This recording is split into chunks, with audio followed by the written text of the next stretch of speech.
Oi, Isadora. Oi, professora, tudo bem? Tudo, vamos ver, então você está me ouvindo? Tô ouvindo bem. Oi, pessoal, boa noite. Pessoal, bem-vindos a mais uma aula do curso. Hoje é a nossa última aula, né, sobre clínicas jurídicas, roleplay e simulações.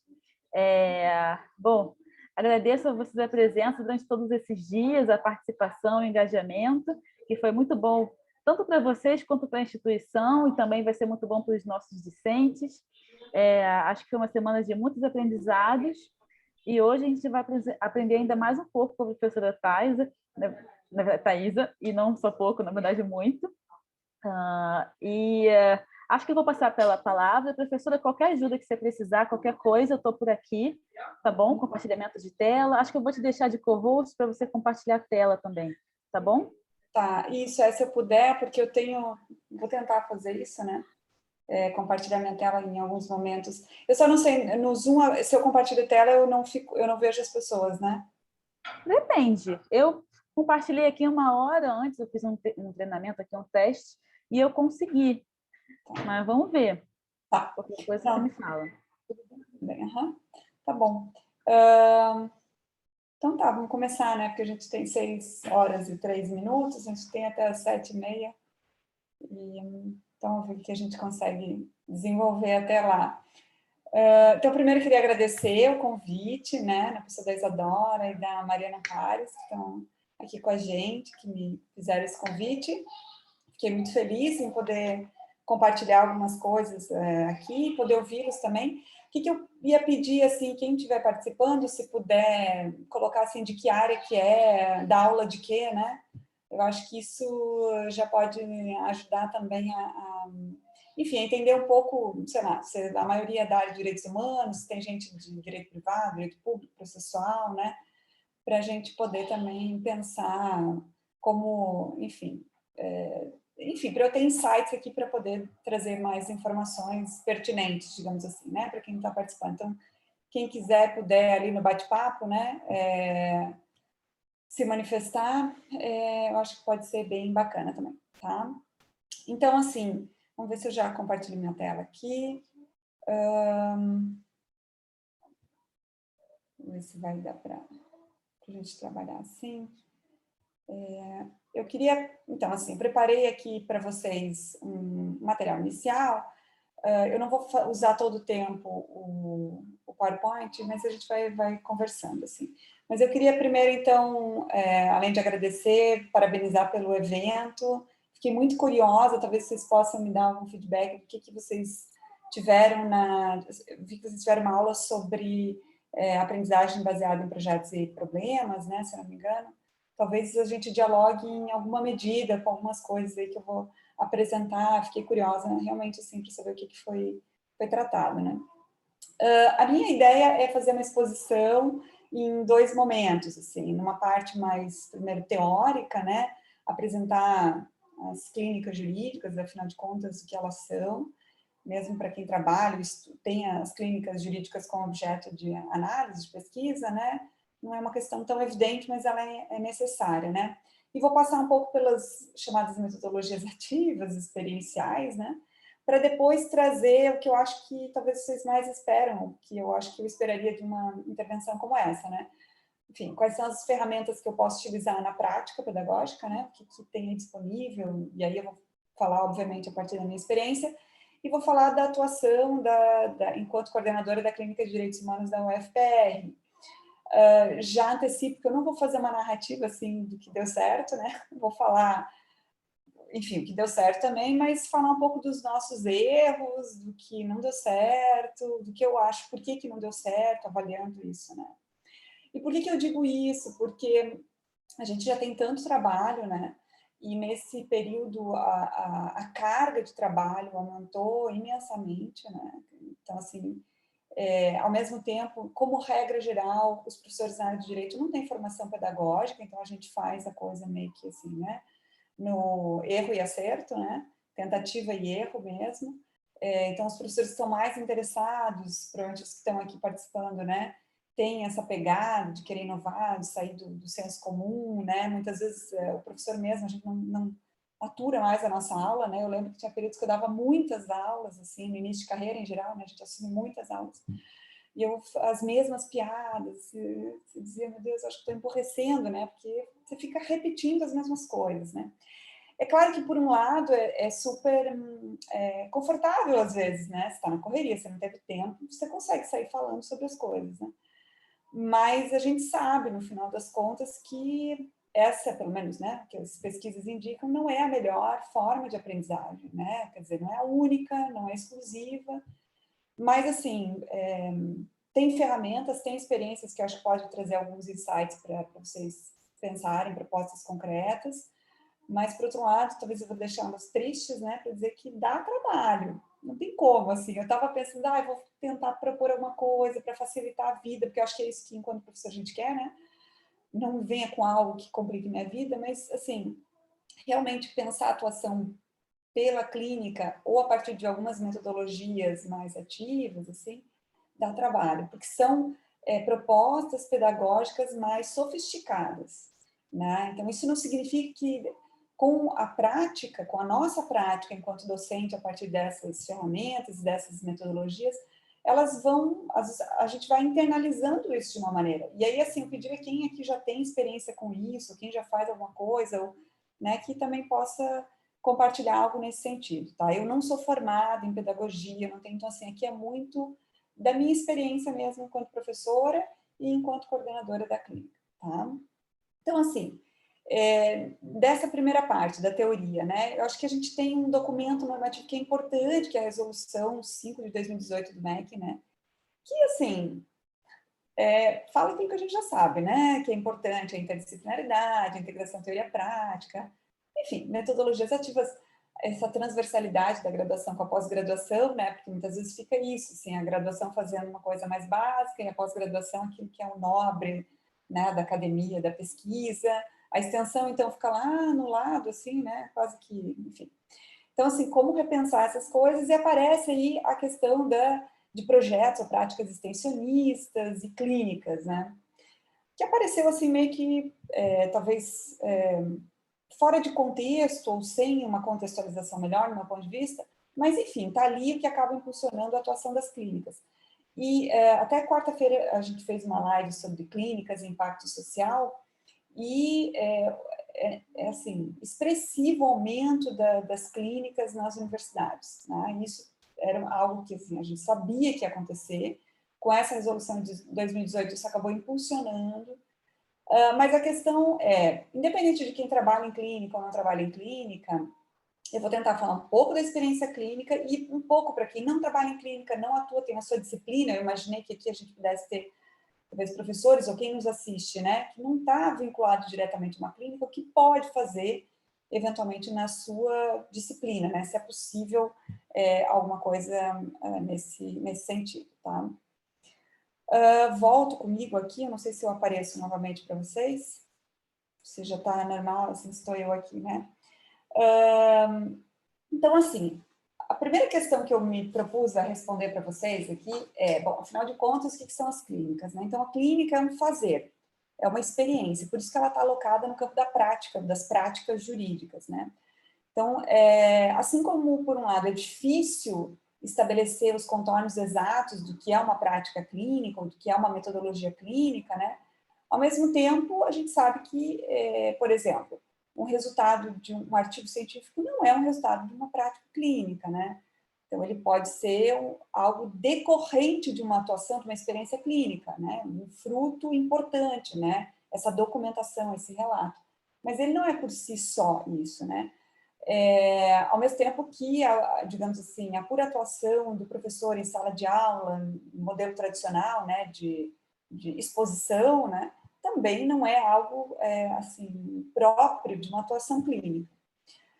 Agora, o que é exatamente, né, o que se faz na clínica é muito amplo, é muito rico, é muito diverso, a gente tem inúmeras possibilidades, né, então isso muitas vezes nos deixa num terreno, do ponto de vista mais teórico sobre atuação clínica, né, num terreno cinzento, assim, né, mas afinal de contas, o que faz uma clínica, né? Qual é o risco disso, né? O risco disso, do meu ponto de vista, é a gente nomear de clínica, um antigo NPJ, a gente coloca o nome clínica, mas a gente está fazendo a mesma coisa, né? Então, a gente não está fazendo de fato o que seria uma atuação clínica. Então, assim, clínica implica se fazer essa experiência, essa prática. Por isso que a clínica vai dialogar com os NPJs, ela vai dialogar com as práticas extensionistas, ela vai dialogar com a militância, ela vai dialogar com os estudos na área do ensino do direito, porque, né, está no campo da formação acadêmica, ela está alocada, como regra geral, numa universidade, né?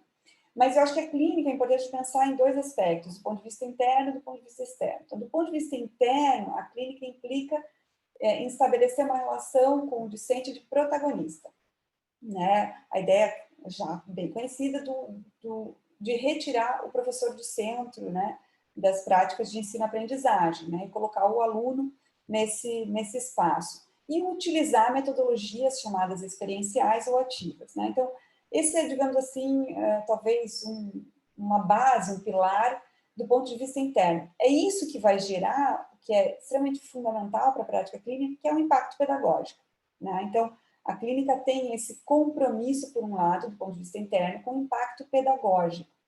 Sobretudo, impacto pedagógico discente, né? Então, obviamente, a clínica vem com essa promessa de ruptura com o modelo do ensino tradicional, que é deixar o professor no centro da sala de aula, né?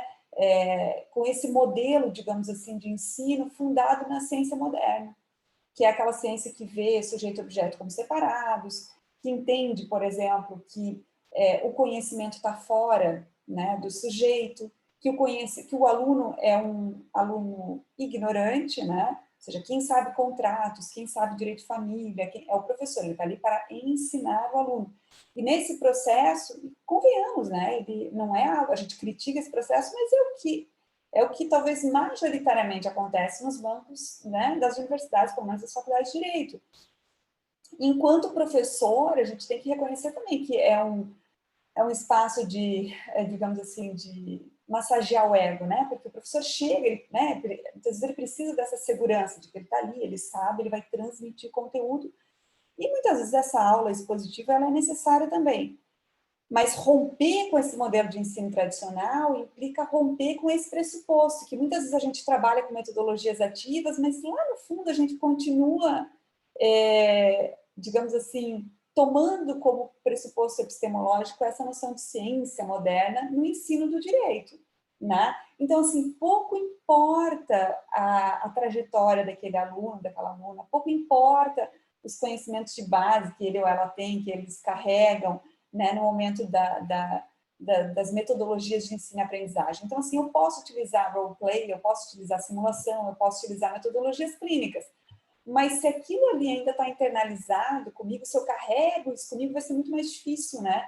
Eu adotar outras práticas pedagógicas, digamos assim, né?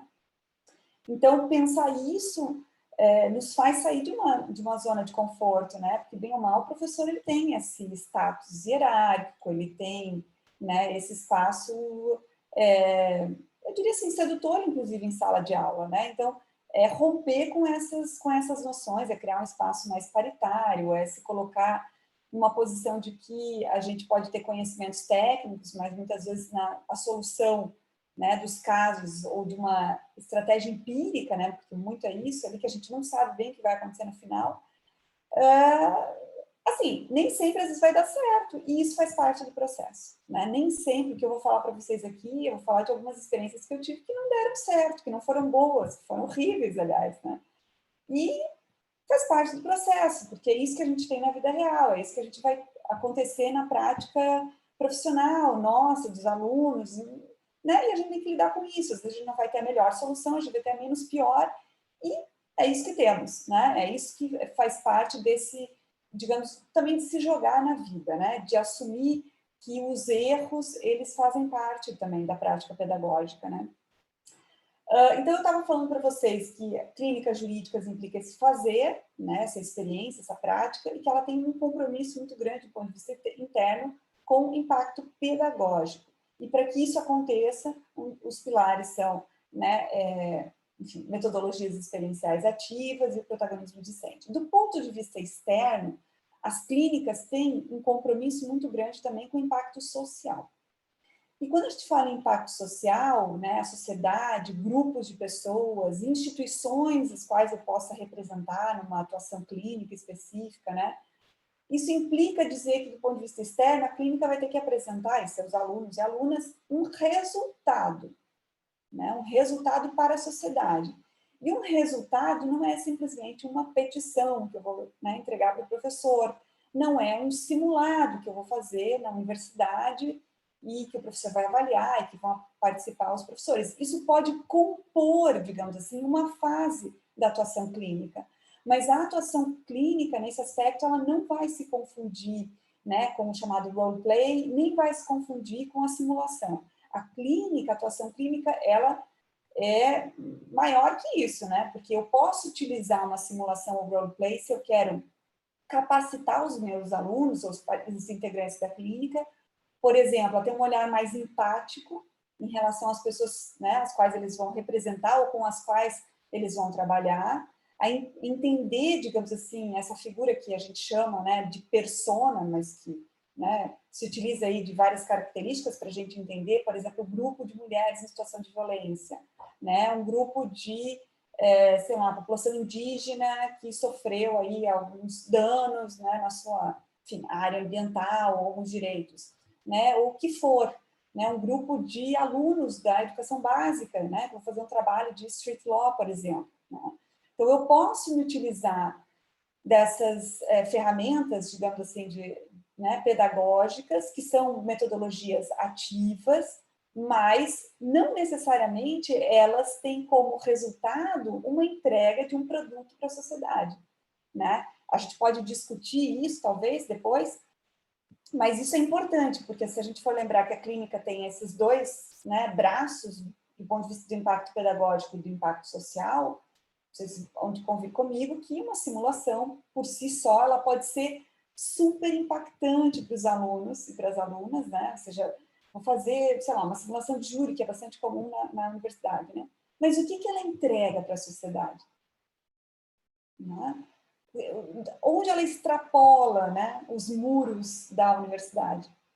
Né? Então, vocês podem me trazer né, inicialmente eu não vejo isso nessas práticas, então a gente vai ter que absorver elas, é isso que a clínica faz, como, digamos assim, uma etapa metodológica, pedagógica, para alcançar outros resultados, tá bem? Então, é basicamente nisso. Então, assim, por exemplo, uma das coisas que as clínicas se propõem, né, é a ida a campo, né, o tal do fact-finding, né, para, de fato, não se antecipar às necessidades do que a sociedade precisa, aquela comunidade, aquele grupo de pessoas precisam, né.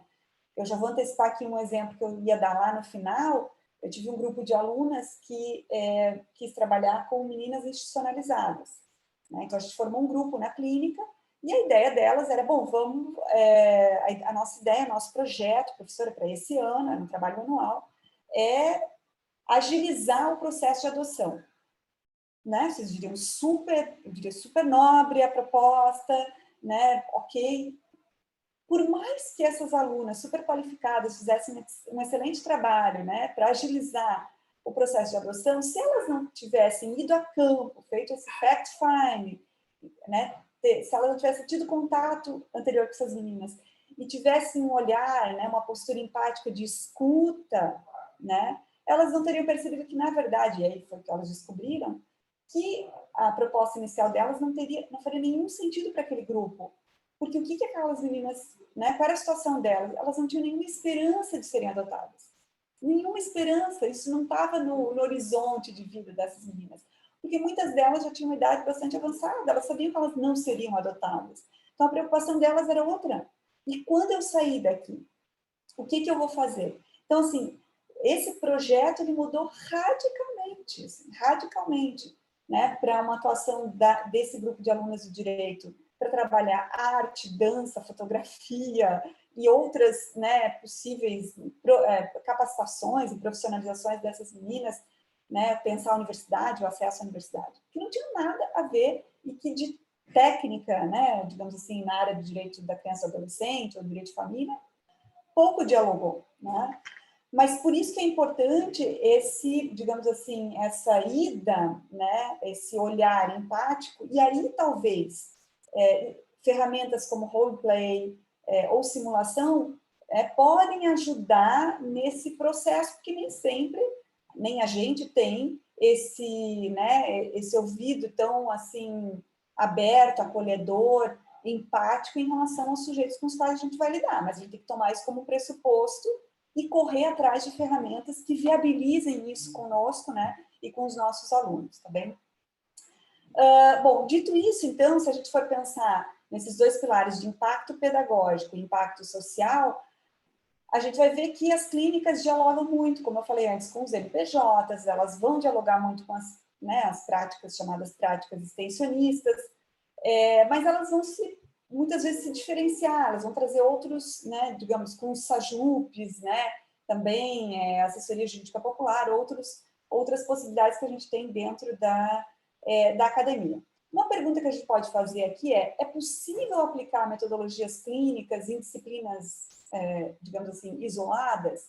Acho que a gente tem uma série de desafios a serem pensados aqui, né? Eu não diria inicialmente que é impossível, né? Mas tem alguns desafios que a gente tem que pensar. Então, eu posso pensar numa disciplina, e aqui é um exemplo que eu dou que a gente tem na Federal, uma disciplina optativa de formação em clínica de direitos humanos, para que os alunos, quando ingressem numa clínica, eles já tenham um pressuposto teórico de base, né? Saibam o que faz uma clínica, qual é a literatura, o que diz a literatura, como é que funciona, que ferramentas são possíveis do ponto de vista metodológico, o que se espera, como é que se mede impacto pedagógico social, né? O que se espera de um aluno nesse processo, né? Que tipo de engajamento, né? Porque as clínicas exigem um engajamento tanto do professor quanto do aluno, às vezes muito maior que numa disciplina, né? Em que eu vou lá, eu recebo o conteúdo, e, né? Enfim, que tem outra estratégia, né? Então, isso também os alunos têm que ter essa ciência, porque se matricular numa disciplina clínica, né? Vai impactar digamos, na agenda, na programação dele, né? E do nosso ponto de vista, enquanto professores, também, né? Eu digo assim, quem quer se aventurar em alguma prática clínica tem que estar preparado para o tranco, porque como a gente tem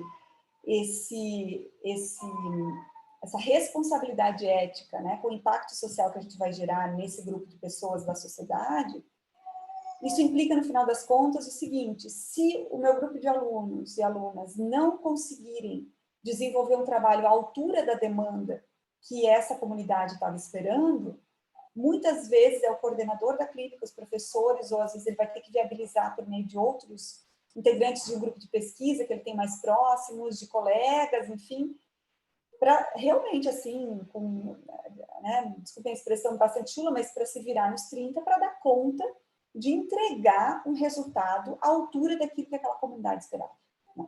E isso vai implicar um trabalho extra, digamos assim, né, para a gente, enquanto docente. E aí eu vou dar exemplos, por exemplo, na nossa clínica, de projetos que não foram adiante por uma falta de tempo e dedicação minha, né? Porque surgiram imprevistos, a gente não conseguiu dar conta, e aquele projeto, ainda que não tenha impactado diretamente na sociedade, ele foi postergado, né? Por exemplo, o Amicus Curiae, né? Então, muitas vezes, eu não ingressei com a ação, se eu não estou representando um instituto, um coletivo, etc., talvez ele não tenha um impacto social negativo, digamos, mas ele foi postergado por digamos assim, as coisas não saíram como a gente programou, das agendas, o tempo, tá? Então, assim, se eu quiser implementar na minha disciplina alguma metodologia, que a gente pode dizer muito próxima da metodologia clínica, que não seja as metodologias mais ativas, experienciais, eu tenho que me preocupar, primeiro, com a carga de trabalho que eu vou ter, um planejamento, né, extra, principalmente se eu não estou muito habituado com essas metodologias, né, com a forma de adesão desses alunos. Isso é fundamental, porque, por exemplo, se os alunos se matricularem numa disciplina obrigatória e a gente quer usar uma metodologia clínica, e pega os alunos no susto, ou eles não esperavam aquilo, ou eles imaginavam que aquela disciplina seria mais tradicional, eu posso gerar uma ruptura de expectativa e ter uma baixa adesão aos projetos, né? Então, isso é uma coisa que eu tenho que pensar. Uma outra coisa, uma turma muito grande, provavelmente eu não vou conseguir desenvolver um trabalho clínico, digamos assim, muito adequado, porque eu não vou ter condições de fazer aquele acompanhamento mais personalizado, mais individualizado que uma atuação clínica requer ou exige, né? Existem formas de fazer isso, mas é um pouco mais difícil. Então, assim, esses são os desafios. Desafios mais amplos, a atuação clínica como um todo. Eu sei que o IDP, eu fiquei sabendo que o IDP tem uma clínica, né? Eu não sei se quem nos assiste aqui é só o pessoal do IDP, ou se tem professores de... Eu estou vendo aqui, falaram das áreas, mas eu imagino que são só professores de IDP. Mas eu vi que o IDP tem uma clínica que está atuando, né? Então, assim, para uma atuação clínica, ou seja, junto à clínica de direitos humanos, que eu vi que o IDP tem, né? É importante essa questão da institucionalização, da condição do professor frente a essa clínica, né? Porque em universidades públicas a gente tem alguns problemas, eu costumo dizer, nas privadas, outros, né?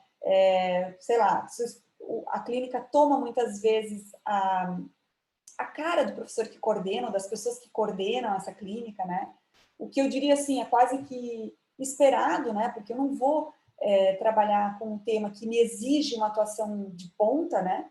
Me exige uma atuação de ponta. Eu não posso apresentar dados, resultados medianos, digamos assim, né? Então, por exemplo, eu vou atuar com a clínica de direitos humanos porque eu tenho uma trajetória em direitos humanos. Se eu vou atuar em questões de gênero, porque eu tenho uma trajetória que me dá estofo, né, nessas questões de gênero. Se eu quero atuar, eu não vou poder me aventurar numa clínica de direito do trabalho, né? Pelo menos não sozinha, não. Por quê? Porque não é o terreno no qual eu transito com mais conforto, né? E a gente sabe que, digamos assim, a atuação clínica, como regra geral, ela se diferencia da prática jurídica tradicional, muitas vezes encontrada nos núcleos de prática jurídica, que são casos complexos, né? São casos complexos e que vão demandar, portanto, um aprofundamento, uma verticalização. Então, nesse escopo, digamos assim, de desafios mais gerais da prática clínica, de uma clínica jurídica, essas questões vão fazer total diferença, né? Total diferença de atuação, de aprofundamento, de amplitude dos resultados que eu consigo alcançar com a minha experiência, né, com a metodologia clínica, tá? A outra coisa que eu queria trabalhar com vocês é, bom, quais são, no final das contas, então, esses pressupostos teóricos das clínicas, né? Eu já falei dessa ruptura com o modelo de ensino tradicional, que exige uma ruptura mais profunda, no meu entendimento, né? Que é essa ruptura quando a gente fala do professor como ponto de gravitação central, né? O que a gente está querendo dizer. E a coisa mais importante que eu vejo aqui é como que a gente torna relevante os conhecimentos não jurídicos e a biografia, né, daqueles alunos e alunas que estão participando da clínica. E eu vou dizer, isso é um desafio constante, assim, para mim, isso é um desafio constante, porque isso exige uma renovação constante com cada aluno que ingressa na clínica, com cada projeto, porque você tem que realmente olhar no olho daquele aluno. Ele não pode ser mais um que entra no projeto, não. Você tem que entender quais são as expectativas, de onde aquele aluno, aquela aluna vem, que habilidades ela tem para além da área do direito, o que ela está querendo construir, o que ela espera da clínica também, ou daquele projeto, não vamos nem pensar na clínica, mas daquele projeto, como é que eu trago essa confluência, né, de expectativas, de sonhos, de projetos pessoais e da clínica, ou daquele projeto, né, mais institucional, vamos dizer assim, pedagógico, para caminharem juntos, né? Então, esse é o grande desafio, né? O que eu chamo aqui do diálogo eu diria assim, basicamente 2 elementos, né? Que é saber as ferramentas metodológicas, pedagógicas, que é um pouco que a gente está trazendo aqui, mas o outro pressuposto de uma atuação docente, eu diria de excelência, talvez, é essa relação, esse relacionamento, a relação mais afetiva, né? Amorosa, né? Diria o Luiz Alberto Vará, né? Com o aluno. Em geral, quem busca por uma qualificação docente, pedagógica, já tem uma certa sensibilidade em relação a isso, né? A questão é como é que a gente renova isso, assim, a todo momento e se dá conta de que muitas vezes a gente, né, está automatizando processos pedagógicos, mesmo a gente que digamos assim, somos entusiastas de práticas pedagógicas não tradicionais, né? Além disso, eu falei do compromisso ético com a sociedade, né, que isso é algo que vai pesar os ombros dos alunos, muitas vezes, e do professor. Eu acho que eu vou antecipando, eu ia deixar tudo para o final, falar das experiências da Clínica de Direitos Humanos da Federal, mas eu vou antecipando porque eu acho que vai entrando aqui já bem, casando com a nossa conversa. Mas, um pouco antes da pandemia, a última experiência pedagógica que eu tive com os alunos da Clínica, de 1 ano aqui, né, que a gente tem, que a Clínica de Direitos Humanos, ela tem projeto de extensão, ela está no PPGD, mas ela tem também um pé no ensino, né, digamos assim, da graduação no núcleo de prática jurídica. Então, com essa turma de 1 ano, a gente fez um projeto lindíssimo que tinha uma pegada de street law numa escola pública do lado da universidade, assim, que tinha uma série de características, depois eu posso, enfim, conversar com vocês, assim, uma diversidade imensa, assim, grupos mais conservadores, de esquerda, mais liberais, tinha de tudo, assim, uma universidade era né, e tinha uma professora super entusiasta do nosso projeto, mas foi um projeto que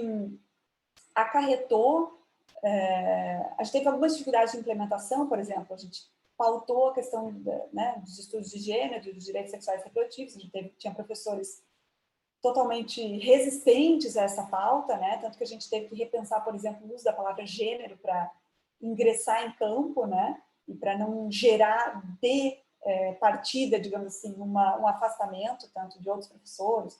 Então foi todo um debate sobre o que a gente usa, não usa, que termos, a gente está abrindo mão de uma pauta que é, né?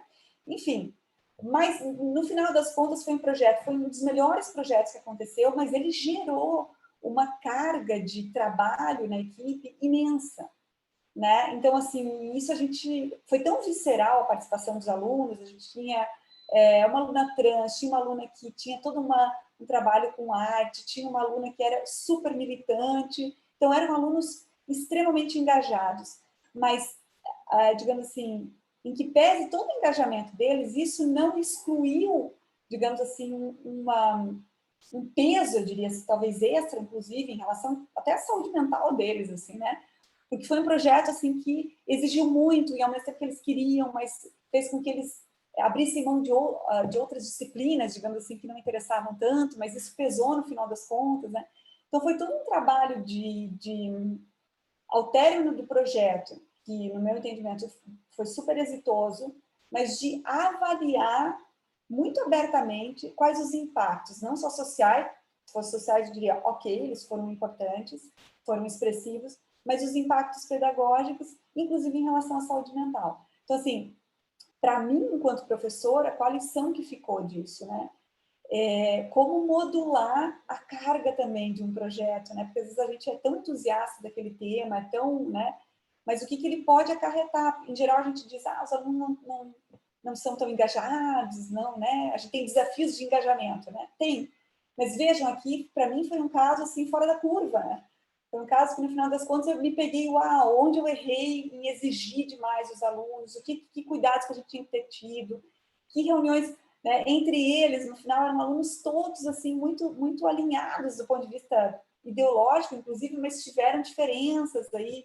Então, assim, foi um grande aprendizado em função, e aí o que eu percebi, dessa carga que muitas vezes uma atuação clínica traz da responsabilidade ética com a sociedade, né? Então, assim, também como é que a gente tira dos ombros, né, dos alunos, da gente, digamos assim, o dever de, né, entregar um resultado excepcional, né? Eu acho que esse que é a questão. Mas a gente vai ter outros casos, tá? Eu vou trazer um relato da professora Luana Tomás, quem estuda talvez criminologia deva conhecer ela. Ela é a coordenadora de uma clínica de atenção às vítimas de violência sexual, acho que é isso, talvez, ela é da rede amazônica de clínicas jurídicas. Se alguém encontrar o nome específico da clínica da professora Luana Tomás, se quiser compartilhar aqui, eu agradeço. Mas ela relata, né, digamos assim, o outro lado da moeda. Alunos que estavam, digamos assim, ali, né, para atender pessoas em situação de violência e eram completamente, eu diria assim, cuidado ao usar a palavra aqui, mas simplesmente não davam atenção adequada, né? Porque chegavam atrasado, ou marcavam com uma mulher em situação de violência e simplesmente não iam, e aquela mulher que não tinha condições, o que é mais clássico dos clássicos, né? Não tinha condições de pagar a passagem de ônibus, ou seja, o aluno, a aluna que não se colocavam em nenhum momento no lugar, né, daquela outra pessoa, no sentido de entender que para aquela pessoa pedir licença do trabalho, pagar uma passagem de ônibus, deixar a filha com a vizinha, para ir num atendimento jurídico, e simplesmente o aluno, naquele dia, ele não pôde ir porque, sei lá, eu tinha que estudar para a prova, ou alguma coisa que, né, está dentro ali do... Mas, então, assim, na escuta daquele aluno, uma escuta não qualificada, né, simplesmente aquele aluno que tenta catar os fatos jurídicos para subsunção, né, no seu relatório. Então, assim, a gente tem também relatos disso, né? Então, nessa lida, nessa relação com pessoas fora da comunidade, a gente vai ter esses desafios, né? Muitas vezes, o núcleo de prática jurídica, ele já tem uma cultura estabelecida, né? Esses espaços de práticas jurídicas, eles já têm algumas culturas estabelecidas muito violentas, muito agressivas, inclusive, né? Então, também pensar essas práticas jurídicas de outra maneira, né? Também romper com essas práticas mais tradicionais. Por fim, assim, uma clínica ela pode ter atuação diversa, né? Eu sei, por exemplo, que em Brasília tem várias clínicas já, né? Tem clínicas de direitos humanos gerais, tem clínicas do Cravinas, eu estou vendo aqui que eu acho que é a Gabi, né? Que é do Cravinas, então, assim, que tem uma área específica, até onde eu sei, percebo, com um pé, assim, nas práticas extensionistas muito forte, né? Aí, Gabi, depois você pode fazer a sua intervenção para me corrigir ou não. Mas a gente tem clínicas de litigância estratégica, que é, por exemplo, a clínica da UERJ, coordenada pelo professor Daniel Sarmento. A gente vai ter clínicas em temas específicos, né, direitos ambientais, muito lá na rede amazônica, a gente vai ver isso. E a gente vai ter clínicas que têm, então, áreas de atuação específica, e a gente vai ter clínicas com estratégias específicas. Então, eu atuo em litigância estratégica, ponto. Eu não uso street law, eu não uso práticas extensionistas, eu não uso outras metodologias, né, sei lá, comunicação e popularização do saber, como uma estratégia de educação e direitos humanos, por exemplo, né? Então, isso é importante a gente também se dar conta para entender como é que funciona, tá? Bom, quais são as metodologias que a gente pode pensar no campo das clínicas, digamos, né? Então, a metodologia da aprendizagem, digamos assim, baseada em projetos, ela é muito bem-vinda. E eu diria que, muitas vezes, ela é talvez a mais central, porque os projetos de uma clínica, em geral, eles não são projetos de curto prazo, eles não são projetos pequenos, né? Eles não se caracterizam por atuações pontuais, né? Uma coisa, como eu falei para vocês, é fazer uma simulação. Uma simulação, ela pode ser um projeto de uma disciplina, talvez, né? Porque eu vou ter aulas expositivas, vou ter a prova, e eu tenho uma atividade prática que é a simulação. Em geral, numa atuação clínica, ao contrário, a simulação faz parte de um projeto maior, né? Ela compõe um projeto maior, né? Então, por exemplo, o meu projeto é atuação em litigância estratégica, como amicus curiae no STF, eu posso ter uma simulação de sustentação oral dentro da clínica, né? Mas a simulação em si, ela não vai ser o resultado final. Então, assim, a forma de gestão de projetos, vou utilizar essa expressão, né? Mas da gente conseguir controlar, desenvolver os projetos, ela é muito desafiadora, né? Ela é desafiadora porque implica reconhecer as habilidades daquele grupo, daquela equipe que se compôs, habilidades extra-jurídicas, muitas vezes, né? A gente vai ter problemas, muitas vezes, assim, básicos, né? De comunicação, de alunos que são mais tímidos, menos tímidos, que não conseguem se colocar para conversar, mas se colocam, alguns conversam, dialogam muito bem com a população de base, que a gente chama, né? Que militam, etc., mas não conseguem dialogar tão bem com pessoas que ocupam cargos hierárquicos, né? Muitas vezes pessoas que têm dificuldade de estabelecer um diálogo mais amplo com a sociedade que não seja tão, eu diria assim, conflitante, né? Que vão exigir uma postura mais mediadora. A gente vai ter a clássica preocupação, né, enquanto professor, de alunos que assumem mais tarefas e outros não. Então, como fazer esse controle, né? Então, eu vou sugerir uma forma que eu gosto de utilizar. Eu não sei, então, talvez o professor da outra aula já falou, que é o Trello. Não sei se alguém conhece o Trello, pode levantar a mão. Eu acho que é uma ferramenta que, particularmente, eu gosto bastante. Eu acho que ela ajuda bastante a gente a fazer esse gerenciamento, né? Então, pensar que, basicamente, essa aprendizagem baseada em projetos, ela vai exigir, ao final das contas, a apresentação de um resultado. E isso dialoga muito com a clínica, né? Então, vejam, isso não é necessariamente uma característica, algo exclusivo de clínicas, né? Eu posso usar isso independente de uma clínica, eu posso usar isso na minha disciplina. Mas o que eu tenho que ter em mente muito claramente é que eu tenho que entregar um resultado, né? Um produto, digamos assim. E na clínica, esse produto tem que ser um produto de impacto social. Ele tem que devolver alguma coisa para a sociedade. Então, não pode ser um produto, né? Às vezes pode ser, por exemplo, a peça do Amicus. Me deu uma sede agora. Eu vi quem é que tá, é o Antônio, né? Eu vi recebendo um copo de água, até fiquei com sede, Antônio. Mas desculpa, foi minha filha que trouxe um copo de água aqui. A minha filha não tem condições de trazer um copo de água porque ela não anda. Mas eu fiz um drama para ela aqui. Eu falei, olha, a professora, se eu sair daqui, a professora vai brigar comigo. Aí eu pedi, ela veio aqui toda de mau humor. E você ainda falou assim, obrigado, desculpa. Imagina. Mas, já aproveitando que eu atrapalhei, a Luana também é uma grande amiga, Luana Tomás. Ela é uma amiga das antigas. Ela tem um projeto Égua, Tu Sabias, né? Não sei se você conhece esse projeto, que é maravilhoso, porque é uma expressão lá do Pará, e ela coloca os alunos para falar sobre direito e dentro da expressão. Fiquei muito feliz em ter citado a Luana. Fantástico.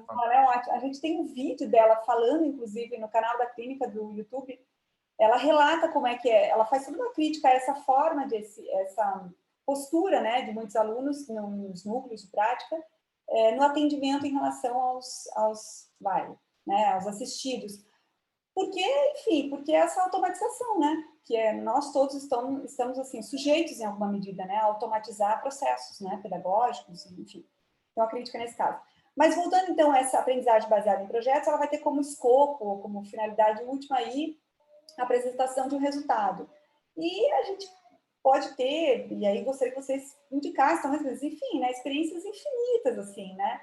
Mas sempre lembrar que esses resultados, eles têm que servir, né, para alguma coisa. Aí eu ia mencionar isso quando eu fui ali, observei o copo de água do Antônio, mas que muitas vezes, assim, então, uma peça, né, seja ela qual for, uma petição, a rigor, ela não configura um resultado, né, do ponto de vista clínico, ela não tem, aí uma característica muito pragmática, né, que diferencia o NPJ de uma clínica. Agora, pode ser, isso já aconteceu, eu até inclusive ia mencionar um caso desse, de um grupo da nossa clínica que trabalhou com, né, o direito de acesso às creches por mulheres, enfim, toda uma discussão que a gente fez, e a peça, a gente não otimizou a peça judicialmente como a gente previa, né? Pode ser, então, assim, nesse sentido feio, né? O projeto falhou, né? Falhou, porque a ideia era que a gente pudesse dar um uso àquele material. Então, qual é o compromisso que a gente tem enquanto clínica? Bom, que encontrar, na medida do possível, um grupo que possa dar continuidade àquele projeto. Esse é o desafio, né? E que utilize todo aquele material que já foi utilizado, já foi produzido, desculpa, e consiga avançar dali em diante, né? E o que a gente vai ver, cansar de ver, inclusive, muito em projetos extensionistas, muitas vezes os projetos eles acabam com o turno dos alunos, né? Não consigo renovar. A clínica da USP, por exemplo, eu acho que é um caso bem sucedido de uma continuidade, né, de um projeto de extensão clínico que consegue dar essa continuidade, né? Mas muitas vezes, isso eu já percebi, não só em relação a professores, docentes, mas a discentes também, aquela coisa de você querer deixar o seu nome no projeto, sabe como é que é? Então, o projeto é meu, eu assino o projeto e ele morre aqui, né? Então, assim, o desafio clínico também é um desafio de perpetuar esses projetos. Por quê? Porque a gente também lida com o calendário acadêmico, né? gente lida com o calendário acadêmico dos alunos e a gente lida, especialmente nas universidades privadas, eu fiquei muito tempo em universidade privada, com, sejamos muito honestos, eu não sei se isso assombra vocês ou não, mas me assombrava muito a questão do fantasma da demissão, né? Então, você não sabe até quando vai o seu projeto também, né? Como dar continuidade a isso, né? Então, às vezes, a gente faz isso com institutos da sociedade civil mesmo, né? Que a gente consegue perpetuar esses projetos em parceria com a universidade. Mas, enfim, um pouco aqui falar também desses desafios que rondam essa, digamos assim, metodologia, né? A metodologia baseada em problemas, digamos assim, também é um dos pilares, né? E aí a gente tem, enfim, pesquisadores da área clínica que vão enfatizar muito isso como uma metodologia muito bem-vinda, né, no campo da clínica, que é a aprendizagem baseada em problemas. E aí o foco aqui não é tanto a entrega de um resultado, digamos assim, que tem um impacto mais amplo, né, como regra geral, se a gente for pensar guias, um documentário, sei lá, um Amigos e tal, a gente pode pensar uma solução específica para aquele caso. Porque o problema está associado a um caso, muitas vezes concreto, né? Não um caso jurídico, no sentido mais estrito, né, judicial, mas a uma causa, talvez, né? E aí a solução para aquele problema que está ali. Enfim, basicamente, a gente tem aprendizagem baseada em games, que eu não sei quem já utilizou essa experiência, eu particularmente não é algo que muito próximo da minha realidade. Quando eu quis aplicar, enfim, sair de sala de aula, mas é uma possibilidade também. A gente fez isso, mas uma experiência muito preliminar, assim, na clínica como uma etapa. Então, não dá nem para caracterizar de, né, gamificação, a gente não chegou a fazer isso. Mas tem pessoas que, eu posso até depois deixar o contato, que criaram games, né? Que a gente não precisa inventar roda, a gente pega esse material e, enfim, e utiliza aí. Sala de aula invertida é muito importante, porque pensa, se a gente vai fazer uma atuação clínica de médio e longo prazo, aí eu não sei como é que funciona no ITP, mas semestral ou anual, que seria, eu particularmente considero o mais adequado, né, para você conseguir desenvolver projetos mais robustos, com impacto social maior, você consegue trabalhar com os alunos, com a carga horária deles, que muitas vezes é limitada, né? Eu acho o sistema anual mais adequado, não que no semestral não possa ser desenvolvido, mas eu posso usar também sala de aula invertida, isso me ajuda, me facilita, faz com que o aluno não canse tanto daquela figura do professor, dos encontros, etc. E especificamente em relação ao que a gente, né, se propôs a analisar aqui, que é o roleplay e as simulações, é aquilo que eu falei no início. Assim, eles vão entrar numa atuação clínica como uma etapa de uma proposta maior. Muitas vezes eles vão entrar numa aprendizagem baseada em projeto. Eu tenho um projeto maior que visa, né, construir ou elaborar um produto, um resultado, uma entrega para a sociedade, e aí, no transcorrer disso, eu vou poder utilizar, em geral, quando eu quero gerar uma espécie de, ou uma escuta mais empática, uma percepção mais empática por parte dos meus alunos e da gente. Quando eu quero identificar as reais necessidades daquela população, daquelas pessoas com as quais eu vou trabalhar, né? Isso pode ser, inclusive, utilizado, em geral, a gente utiliza isso com as figuras mais tradicionais do direito, né? Então, por exemplo, a gente pede que o aluno se manifeste como juiz, né? Elabore uma decisão judicial. Não deixa de ser um roleplay, né? Ele tá atuando, o roleplay, na verdade, ele está representando um interesse específico, né? Uma posição específica de juiz, de promotor, então, isso eu posso fazer isso de uma maneira, o roleplay nesse sentido ele seria mais restrito que a simulação, né? Nesse sentido, a simulação ela é mais ampla, eu vou ter players, eu vou ter pessoas que vão ocupar, né, personagens, digamos assim, mas a simulação ela vai se estender nesse sentido, porque ela vai implicar uma espécie também de... ela vai exigir também essa coisa mais como é que eu chamo? Do improviso, né? E vai exigir uma capacidade de negociação no improviso.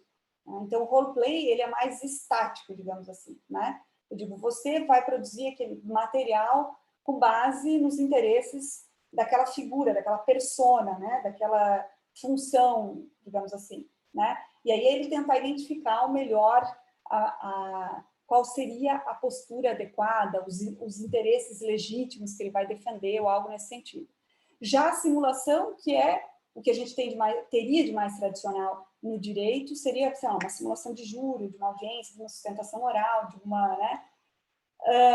E aí, assim, o que eu gostaria de destacar em relação a essas figuras ou essas ferramentas são, assim, algumas coisas mais pragmáticas, assim. Não é, muitas vezes, provavelmente vocês já ouviram falar nisso, provavelmente vocês já aplicaram isso em sala de aula, talvez. E quando eu digo assim, bom, eu vou fazer uma simulação, eu vou utilizar o roleplay na minha aula, eu posso utilizar isso de maneira muito pontual, mas a grande questão é, como é que eu faço isso dar certo? Porque muitas vezes, e aí eu não sei vocês, mas, por exemplo, eu já fiz simulações que deram muito errado, né? Muito errado, os alunos não se engajaram, as manifestações foram super superficiais, assim, foram muito opiniáticas, assim, né? Senso comum total, os alunos não estudaram, virou quase uma briga. Um aluno, por exemplo, era para defender uma discussão sobre, deixa eu lembrar aqui, já faz bastante tempo isso, era uma discussão sobre, eu acho que era aborto ou homossexualidade, isso faz muito tempo. E o aluno começou a ler trechos bíblicos, né, na defesa. Então, assim, precisa entenderem como é que foi o... Falei, gente, onde foi que eu errei, né? Não era bem isso. Então, assim, aí eu gostaria de dar para vocês, assim, o que eu acho, isso justamente, onde foi que eu errei, né? Porque eu acho que algumas questões são fundamentais para o negócio dar certo, né? Primeiro, a gente não pode dar um caso muito difícil. E ali eu estava trabalhando com alunos de primeiro semestre, primeiro ou segundo semestre, se não me engano. Era aula de direito civil, na verdade, nem era clínico, não era nada disso. Mas foi utilizada essa metodologia das simulações. E assim, por um lado, assim, o acerto foi escolher temas que engajassem os alunos, eles super se engajaram, né? Visceralmente. Mas, assim, talvez faltou instruir melhor em buscar as bases mais jurídicas para eles conseguirem desenvolver um discurso um pouco mais jurídico, né? Dogmático, jurisprudencial, buscarem essas ferramentas. Não que elementos, né, religiosos, culturais, não pudessem ser alocados na argumentação, com certeza, mas não da forma como foi, né, encaminhado. Uma coisa que eu acho que é importante para que a simulação dê certo é o planejamento, assim, rigoroso de papéis, né, de material, inclusive, assim, sabe? A gente está em tempos de digital, né, virtual, mas, assim, material de base, um material que oriente eles. Então, isso foi feito, que eles tinham tempo de sustentação, de réplica, de tréplica, um controle rigoroso desses. Pode parecer uma coisa menos importante, mas é isso, a prática é essa, a sustentação oral é isso, eles vão cortar o seu microfone. Então, quando você vai fazer essa coisa que parece uma mera formalidade, mas, assim, isso implica na prática você ter alguém que te ajude nisso, né? Porque você, enquanto professor, você vai estar avaliando a performance dos alunos, você vai avaliando o discurso, você não vai ter condições de controlar o tempo, né? Então, parece algo de menor importância, mas se você não tem isso, assim, dominado, eu diria, previsto, planejado e dominado, as chances da atividade se tornar cansativa, passar do tempo, inclusive, assim, eu tive alunos tão viscerais que achavam injusto, né? Porque um falou mais, um pouco menos, agora a palavra é minha, né? Então, você vai, o que é ótimo também, desse ponto de vista do envolvimento, é ótimo, mas para você não perder a mão. Então, acho que essas questões mais, digamos assim, formais, elas são importantes também e exigem um planejamento, né? Planejamento, inclusive, assim, na época do presencial, né, de ter as plaquinhas de 5 minutos, porque a gente não tem um relógio, como nos tribunais, etc., né? Então, de fazer esse controle real oficial, de estabelecer também quem vai exercer o quê, e de pensar a rotatividade dessas questões. Uma outra questão que aí depende da turma, e a gente vai muito do feeling do professor, né? Como é que eu vou... Então, assim, que temas que eu vou alocar? Então, eu lembro que a gente usou tema... Por exemplo, o tema do aborto até deu certo, né? Mas o outro tema era o tema de direito dos animais, enquanto seres sencientes e sujeito-objeto, né? E era um tema, à época, tinha pouca literatura, né? Então, realmente, assim, dificultou ainda mais, né? Então, os alunos... E aí, por exemplo, uma aula expositiva calharia super bem, né? Uma aula expositiva sobre isso, as bases, o panorama, a normativa, o que fosse, né? Então, assim, por mais que, pelo menos do meu ponto de vista, né? Quando a gente fala em simulação, né? O roleplay, que apesar do nome estrangeiro, né? Ele é até talvez mais pontual, mais fácil, mais simples, né? Exige menos ser aplicado do que uma simulação. Não estou aqui querendo desfazer a técnica, muito pelo contrário, mas por mais que elas estejam internalizadas, a gente tem desafios que vão ser desafios muito formais, muito técnicos, assim, e desafios que vão ser de acordo com a turma, né? Então, eu não sei se vocês já passaram por uma experiência, eu estou fazendo aqui um relato do que está dando errado, né? Vocês vão dizer, meu Deus, estou assistindo um negócio aqui, né? Eu queria ouvir o que dá certo e não o que dá errado. Mas é um pouco para dizer assim, a gente não se... O que eu vejo, a gente não se cobrar tanto, né? E a gente se jogar um pouco mais essas experiências, porque muitas vezes a gente faz isso e quer que elas deem 100% certo, né? Quando não dão, a tendência é de se dizer, bom, não, simulado não faço mais, não dá. Né? E às vezes não é a turma, né? Vocês provavelmente já tiveram turmas em que a coisa assim rolou super bem, né? Deu química, o pessoal engajou, a gente está também, pode ser o mesmo material, o mesmo planejamento, mas a gente está mais inspirado, talvez, né? A gente consegue engajar mais. Tem pessoas que se identificam mais com a gente também, do ponto de vista das pautas, dos temas, né? Então, assim, para não desistir da experiência em si, né? E tentar fazer essa avaliação final sempre do que poderia ser melhorado, né? E às vezes são pontos muito, muito, eu diria assim, simples, pedestres, né? Mas que podem gerar um impacto grande ali no sucesso ou não do trabalho. Uma coisa que eu acho que é extremamente importante, e aqui provavelmente eu vou estar falando com colegas que concordam e veem a importância disso, né? Mas essa avaliação das nossas práticas, a gente tem que prever um tempo para isso. E em algumas experiências que eu tive em sala de aula, eu acabei até prevendo, outras eu não previ, não fiz simplesmente, não fiz uma avaliação das experiências minha, né? Em outras fiz, mas com tempo muito curto, foi muito ruim, que foi no final da aula, os alunos saindo, né? Ou perto de prova, detalhes, mas já enviesa ou, digamos assim, de alguma maneira, talvez, não só enviesa, mas compromete a própria avaliação, né? Então, que esse momento seja pensado, né, de avaliação.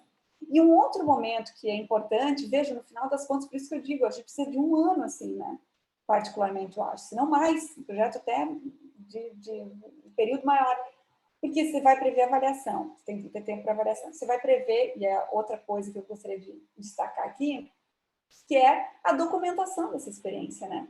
Isso é um desafio enorme que a gente tem tido, e é uma pauta que eu tenho brigado muito com os alunos, com quem compõe a clínica, pesquisador e tal, como é que a gente documenta essas experiências, né? Seja a partir de um relato de experiência, seja, né, a partir de um relatório um pouco mais robusto, mas eu costumo recomendar ou estimular fortemente a produção de relatos de experiência, porque senão a coisa morre ali, porque senão eu percebo que os alunos que se veem comprometidos a não elaborar um simples relatório, fiz isso, foi aquilo, no dia tal, não, mas de fato um relato de experiência que dialogue com a teoria de base, que mostre que os alunos que vão fazer qualquer prática, eles têm que estudar antes, que a teoria ela é importante. Ela é uma teoria utilitarista nesse sentido, né? Porque é para um uso concreto, imediato, mas ela é fundamental. E o fato de eu documentar isso alça, digamos assim, essas experiências práticas, no meu entendimento, que pode discutir isso depois, a um outro nível, né? Porque o tal do tripé ensino, pesquisa e extensão é isso, né? E às vezes a gente consegue, principalmente quem atua, eu vejo assim muito em projetos extensionistas que são primorosos, que a gente não chega aos pés no núcleo de prática, e as clínicas estão ali, mas essa pauta de documentar, né? Então, assim, a gente tem interesse, quem está em sala de aula, muitas vezes é um professor, docente, pesquisador, né? Então, também prever nesse meu projeto pedagógico como é que eu vou pelo menos que seja um relato de experiência inicial, que depois eu consiga revisar, aprimorar, aprofundar, né? Mas o ideal, no meu entendimento, a gente tem tentado implementar isso, por isso que o semestre, o ano acaba terminando bem mais cedo, né? Da experiência em si, a apresentação dos resultados em formato de experiência, a apresentação, a sustentação oral desse artigo, né? Desse texto, as sugestões das melhorias e a entrega final com as melhorias já incorporadas. Né? Então, assim, eu consigo amadurecer, eu consigo fechar esse processo, né? De, digamos assim, imersão ou de verticalização teórica, de uma experiência prática, né? Com resultados para a sociedade, de uma documentação dessa experiência prática, revisada, analisada, de fato com a supervisão do professor ou de quem ali está compondo essa figura, né? Aí eu consigo, vejam, eu consigo fechar o ciclo, me parece, né? Porque senão também, o que eu costumo dizer, aquela experiência ela morre ali, né? O potencial de replicação metodológica daquilo morre ali. É fácil? Não. Porque o que acontece muitas vezes? Todas as energias que a gente tem, elas, né, têm a verticalização teórica, né, que você tem que se aprofundar, muitas vezes o aluno não domina muito o assunto. Vai para a experiência empírica, né? Você já está ali, aí ainda você tem que produzir um texto acadêmico em formato de relato de experiência, que não é revisão de literatura, né? Que é mais... Então, é uma exigência bastante expressiva para os nossos alunos. Mas, enfim, o desafio está lançado. Tá? O desafio está lançado. Acho que pelo meu aprendizado, da minha experiência, foi colocar explicitamente isso no programa. Incorporar isso no programa. Tá? No momento que eu incorporo, coloco datas para isso, como uma atividade, não deixo para entrega o trabalho, depois eu reviso, então realmente vai ser, de fato, vai ser difícil a gente conseguir inserir na nossa rotina. Né? Tá? O que eu queria entrar agora para a parte mais prática, eu queria comentar com vocês das ferramentas e das experiências docentes. Eu estou vendo que já são 7 horas aqui. Eu vou compartilhar um pouquinho do PowerPoint, eu vou fazer bem rapidinho, né? Então, aqui... Deixa eu ver se eu compartilhei. Eu não compartilhei a minha tela ainda, né? Compartilhar tela. Só no início. Aqui. Vejam se foi. Me avisem se foi aí. Ainda não. Foi agora? Foi, né? Foi. Tá. Então, assim, aqui eu tenho um pouco esse resumo do que eu acho que compõe esse desafio clínico, que é essa implantação, de como implantar as clínicas, e vejam que quem não está numa clínica, a implantação na sua disciplina, né, dessas estratégias, digamos assim, né, vamos colocar aqui, estratégias clínicas, né, definir o escopo de atuação, a área, né, o item 2 ali, né, se a área, ou qual estratégia, se eu vou utilizar, que tipo, né, de estratégias que eu vou mostrar um pouquinho, as metodologias, ou seja, como é que vai se dar, como é que eu vou construir isso com os alunos, né, e os impactos pedagógicos, que seria, enfim, né. Então, vamos lá, ferramentas pedagógicas que eu gostaria de apresentar e experiências de atuação clínica, né. Como eu falei, já antecipei aqui, não vai ser uma narrativa do Belo, a ideia aqui é mesmo, eu acho que falar do que não dá certo, né, enfim, né, porque tem muita coisa que não dá certo mesmo, a gente vai construindo isso. Mas, assim, aqui tem uma lista, não vou passar, vocês vão dando uma olhadinha, de N possibilidades do que a gente pode fazer numa clínica, tá? E alguns pela formação de quem coordena a clínica, pela equipe de alunos que eu vou ter ali naquele momento. Então, colocar o aluno como protagonista é isso também, né? Permitir que ele... Só que dá uma trabalheira, tá? Porque eu não vou planejar uma estratégia. Então, eu chego para os alunos e digo, vamos trabalhar com Amicus Curiae. Não, eu vou dizer, olha, gente, a gente tem esses temas, então tem que planejar esses temas. A gente tem essas possibilidades estratégicas. Quais vocês querem? Né? E, assim, também não é quais vocês querem... E aí, o que vocês estão a fim de fazer? Não, né? Quais vocês querem, de acordo com as demandas sociais. Vamos enxergar o que é relevante para o nosso contexto, quem é o grupo, com quem que a gente vai dialogar. Tem isso também, né? Então, assim, é uma troca, né? Não tem uma fórmula, mas é uma troca. Então, tem as estratégias mais clássicas, né? Judiciais, extrajudiciais. Tem o advocacy, né? Que eu acho que é muito bacana. Tem um vídeo que eu gostaria de indicar para vocês também, da rede de clínicas, tem a fala, especificamente 20 minutos, da Heloísa Machado, que é da Clínica de Litigância Estratégica da GV de São Paulo, e ela fala muito bem, assim, foi esse ano passado, sobre o advocacy, assim. Então, eu acho muito bacana, assim, quem se interessa por isso, né? Resumindo, o que ela vai falar é o que está por trás de uma decisão judicial, né? O que está por trás de um caso judicial, né? Tudo que pode ser pensado antes e para que aquele caso judicial exista, né? Então, dialoga muito com essa pauta nas redes sociais, com quem que eu vou me comunicar, que outras habilidades eu tenho que desenvolver, né? Com que mídia impressa, com mídia, como é que eu, né? Então, assim, como é que eu mobilizo os atores que têm poder de decisão, os atores interessados nessa demanda, né? Enfim, mas fica aí a indicação, se alguém puder, quiser colocar o link ali, se achar da rede de clínicas, uma fala muito, muito bacana mesmo da Heloísa, tá? Que tem um trabalho Como é imenso. que é o nome da professora? Desculpa, Heloísa, professora. eu acho que eu iria... Heloísa Machado. Heloísa Machado, é Obrigado. Heloísa Machado mesmo? É? Eu acabo, né? Obrigado. Mas talvez se alguém puder ir achar e colocar, ela é uma fala dela com uma outra professora, uma advogada, agora não lembro bem, mas foi muito bacana a fala das duas. A Mariana Prandini. Isso! Ai, Antônio tá... Isso. Bebendo água. Isso. É a água da minha filha. Isso. Então, e aí a gente tem isso, tem estratégias mais de comunicação. A gente vai ter um desafio muito grande aqui, pessoal. Pensa o seguinte, né? Muitas vezes eu pego um aluna, que foi... O Vará chamava de pinguinização, né, do direito, né? O sujeito que entra com uma... Aqui em Santa Catarina, o pessoal que é da praia, né, vai de camiseta, assim, de praia e termina com engravatado, né? Um movimento de pinguinização mesmo, né? Então, assim, o aluno às vezes já está formatado, né? Então, ele não entende, ou ela, muitas vezes, a importância ou a juridicidade de estratégias que não são estritamente judiciais, né? Então, às vezes, a gente tem um papel, às vezes a gente pega alunos que já vêm com isso em mente, ok? Dispensa, né, esse trabalho de convencimento, mas às vezes não. É um ônus que a gente tem enquanto professor, se a gente quer romper de fato com esse ensino tradicional, né? Não pressupor que o aluno vem já sensibilizado para essas outras estratégias, né? Então, como é que a gente trabalha com o aluno?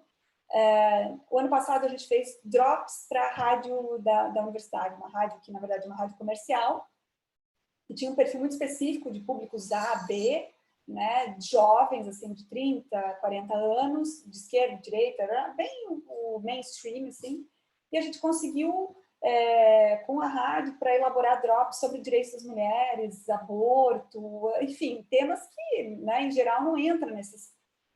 Mas aí teve um trabalho para convencer os alunos de que todo aquele trabalho de produção do conteúdo, inclusive de gravação desses drops, de ir da rádio, né, fazia parte de uma estratégia jurídica, não necessariamente judicial, mas de prática jurídica, com um impacto social muitas vezes muito maior do que qualquer outra estratégia, né? Mas existe esse ônus, e às vezes esse ônus, ele eu diria assim, muitas vezes desgastante para a gente enquanto professor, né? Então a gente tem que colocar isso no nosso, sabe, nas nossas horas ali, inclusive, né, de planejamento. Enfim, uma série de outras possibilidades aqui que estão pensadas. Na clínica, a gente, na CDH-UFPR, a gente tentou, né, fazer isso. E aí eu vou trabalhar muito com estratégia de comunicação. Aí eu vou falar do que o que dá certo, vocês vão ver, vocês vão dizer, legal, fizeram isso, deu muito bem. Desafios, o que é desafio, obstáculo, tá? Quando tem verba, a coisa anda muito bem, né? Porque eu consigo contratar profissionais da área para fazer toda a parte de edição, nem sempre eu tenho, né, alunos que têm essa multitask, né, várias habilidades e tal. Então, assim, quando tem verba, anda muito mais fácil. Quando não tem, é um trabalho secundário que a gente tem que, muitas vezes, tomar uma decisão. É isso que eu vou fazer ou não? Eu vou investir meu tempo em outras coisas, né? Então, tem projetos aqui que a gente deu início e eles meio que morreram, ou a gente não conseguiu dar continuidade, ficou mais como um portfólio mais estático, né? A gente tinha muitos projetos ambiciosos de dominar o mundo, Pink Cérebro, né? Mas não, né? Não, porque tinha tantos outros projetos e ali ficou. Então, é muito sedutor em tempo de redes sociais, de influências, de, né, tráfego, não sei o quê, né? Mas eu tenho que ter uma pauta muito clara em relação a isso, um planejamento muito claro e pessoas que, de fato, eu diria assim, surfam nessa onda, né? Para a gente conseguir dar continuidade a esse trabalho, que é importante, ele tem impacto social, não há dúvidas, se a gente assistam lá a Heloísa, a gente vai perceber isso claramente. Tem um outro vídeo que fala como gerar impacto social com mídias, com redes sociais, no evento do ano passado, tá? Então, acho que pode interessar também. E aí a gente trabalhou, eu não vou entrar, eu ia falar aqui um pouco a metodologia de pesquisa empírica e tal, que redundou, que acarretou, que, né, oportunizou a criação desses guias aqui, que eu vou dizer para vocês assim também, eles deram muito certo, porque deram muito certo no sentido, a gente conseguiu elaborar eles no final das contas. Eu queria que eles fossem assim, o kit gay, né? Porque o kit gay ficou muito mais famoso, né? Os nossos guias não. Né? Mas assim, a gente tinha verba, a gente conseguiu tratar uma agência de comunicação, a gente conseguiu uma jornalista do coletivo feminino plural, a Télia Negrão, que trabalhava exatamente com isso, que produziu esse material de base. A gente tinha, na época, uma equipe extremamente engajada, eu não tive uma equipe tão engajada como essa naquele período, e com conhecimento, apesar de estar na graduação, com muito conhecimento sobre o assunto, muito interessado. Então, assim, a gente tinha fomento de CNPq, CAPES, de PPSUS, assim, vacas gordas, né? E o que a gente achou que ia sair uma cartilha, a gente elaborou, assim, na verdade, 2 livros, né, basicamente, com muito material e tal, conteúdo, né? Então, do ponto de vista da produção do resultado, eu diria assim, deu muito certo em muitas coisas por esses fatores que eu acabei de mencionar a vocês. Agora, o impacto social disso, ele, do meu ponto de vista, a gente não conseguiu medir, né? A gente tem formas de medir, mas a gente não parou para fazer essa mensuração, o que é uma das pautas que eu tenho criticado bastante, que é um dos desafios das clínicas, né? Como mensurar impacto social.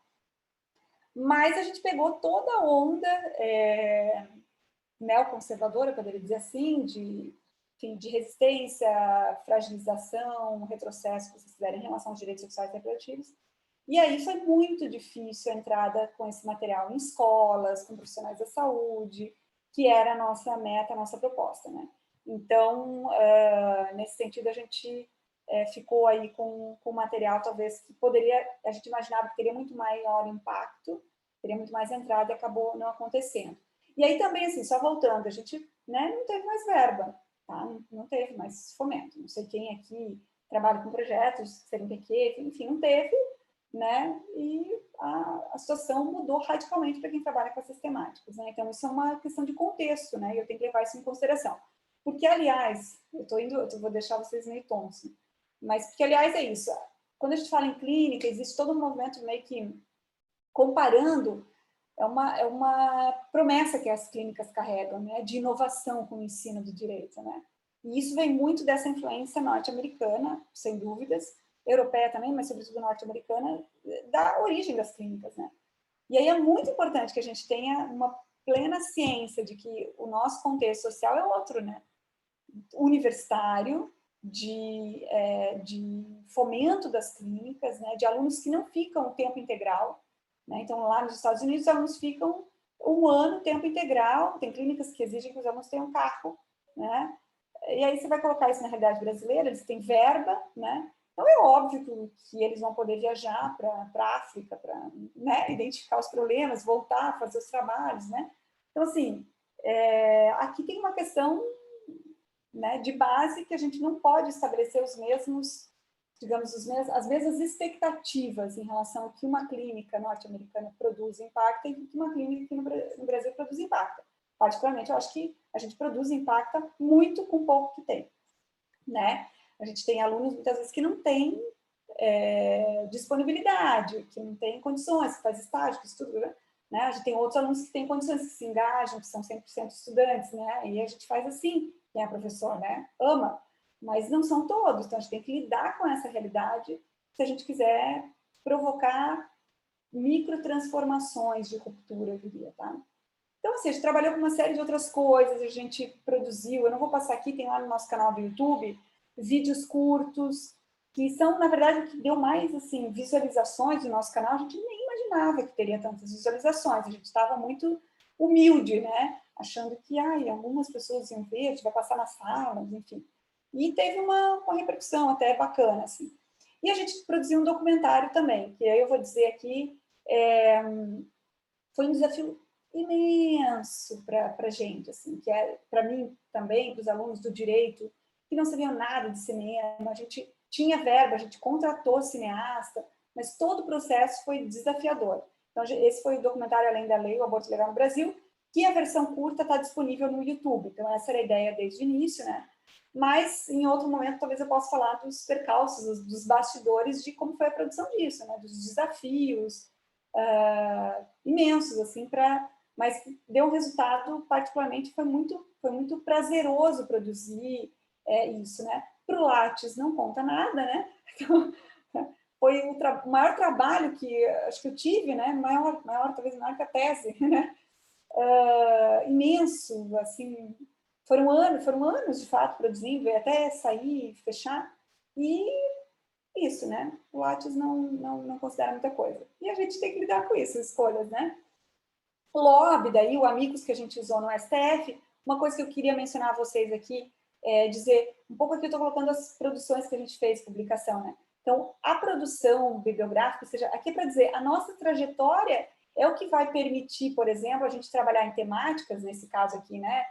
Bancos de perfis genéticos, porque a gente tem, digamos, estofo, a gente tem trajetória naquilo, eu não vou me aventurar numa outra área, então eu pesquisei, a gente já produzia, a gente publicava, e aí surge o tema, a gente diz, opa, vamos chamar os alunos, ver quem está interessado, vamos atuar nesse projeto. Né? Então, é meio que uma conversa, ver as demandas que estão acontecendo, às vezes tem uma demanda ativa, né? A gente é procurado para isso, às vezes a gente, né, mobiliza, que foi esse o caso, a gente mobilizou, né, o Instituto, o ITS, né, do Rio de Janeiro, para atuar junto com a gente e dar esse estofo mais da tecnologia que a gente, né, queria para o nosso precedente. Foi a nossa primeira experiência, digamos assim, com a Amicus Curiae. Esse aqui é um outro projeto que a gente fez, do Se as Paredes da UFPR Falassem, que nasceu num projeto que deu errado. Né? Então, as alunas, reportando muito rapidamente, queriam trabalhar com transexualidade. Né? Porque também o aluno é isso, ele quer, muitas vezes, trabalhar com aquilo que é, isso há alguns anos atrás, tá? 2016, 2017, com aquilo que é diferente, né? Então, assim, não, né? Violência de gênero já foi, né? Então, eu quero trabalhar com transexualidade, porque eu acho que essa é a questão na escola, com a educação. A escola que eu já estudei, a coordenadora é super, né, aberta. Bom, chegou lá, deu tudo. Eles tinham feito todo o planejamento. Tá? E depois eu posso comentar o tempo que levou isso, né? Faz o projeto, estuda, pensa os direitos, nananana. Quando eles foram a campo, né? Coordenação completamente fechada, né? Quem trabalha com pesquisa empírica, que já tem um traquejo nisso, sabe como é que funciona, né? A gente vai criando casca grossa também, a gente vai vendo que às vezes a gente tem que se aproximar antes, né? Tem que ter uma entrada já, mas beleza. E de um projeto falido, eu diria a vocês, de uma equipe que estava completamente, sei lá, né? Desolada, né? Surgiu um projeto que talvez um dos mais bacanas que aconteceram na clínica, de iniciativa integral das alunas, a ideia. Foi um projeto que a gente tinha verba ainda, então a gente conseguiu mobilizar algumas coisas, mas foi isso, a gente resolveu, as meninas, né, a sugestão foi, enquanto professora, dizer, gente, por que a gente não começa pelo básico, né? Vamos pensar na violência de gênero dentro da universidade, né? Vocês não sofrem violência de gênero, né? Aquela história do meu professor abusador, das piadas, né? Não sei se tem alguém aqui da área de penal, mas em geral as aulas de penal elas são, né, exemplares em fazer piadas assim, né? E as alunas tinham relatos disso. Os relatos de violência de gênero dentro da universidade, eles eram tão reais, tão corriqueiros, que eles eram naturalizados. Então a ideia desse projeto foi, primeiro, mapear isso, identificar essas violências, fazer com que as pessoas falassem sobre elas e colocar nas paredes da universidade esses relatos, assim. Então, a gente teve uma repercussão muito boa. Hoje é um dos poucos das experiências que a gente tem né, de diagnóstico da violência de gênero dentro da Universidade Federal do Paraná, um diagnóstico qualitativo, porque a gente tem relatos inúmeros de violências individuais, coletivas, da música lá, da escola lá, da banda, né, não sei como é que chama, dos jogos jurídicos lá, relatos de violência professor-aluna, entre alunos, em festas da universidade, violências, né, verbais, violência sexual, estupro. Enfim, a gente conseguiu coletar, a gente se colocou não numa posição de resolver os casos, então foi um trabalho também de entender qual era, até onde a gente ia, né, com as alunas, assim, olha, a gente não tem condições, não é isso, porque em geral o aluno quer resolver o caso, né, não é isso, a gente vai mapear, a gente vai fazer outra estratégia, né, de sensibilizar, e foi muito bacana, porque teve gente que arrancou os cartazes das paredes,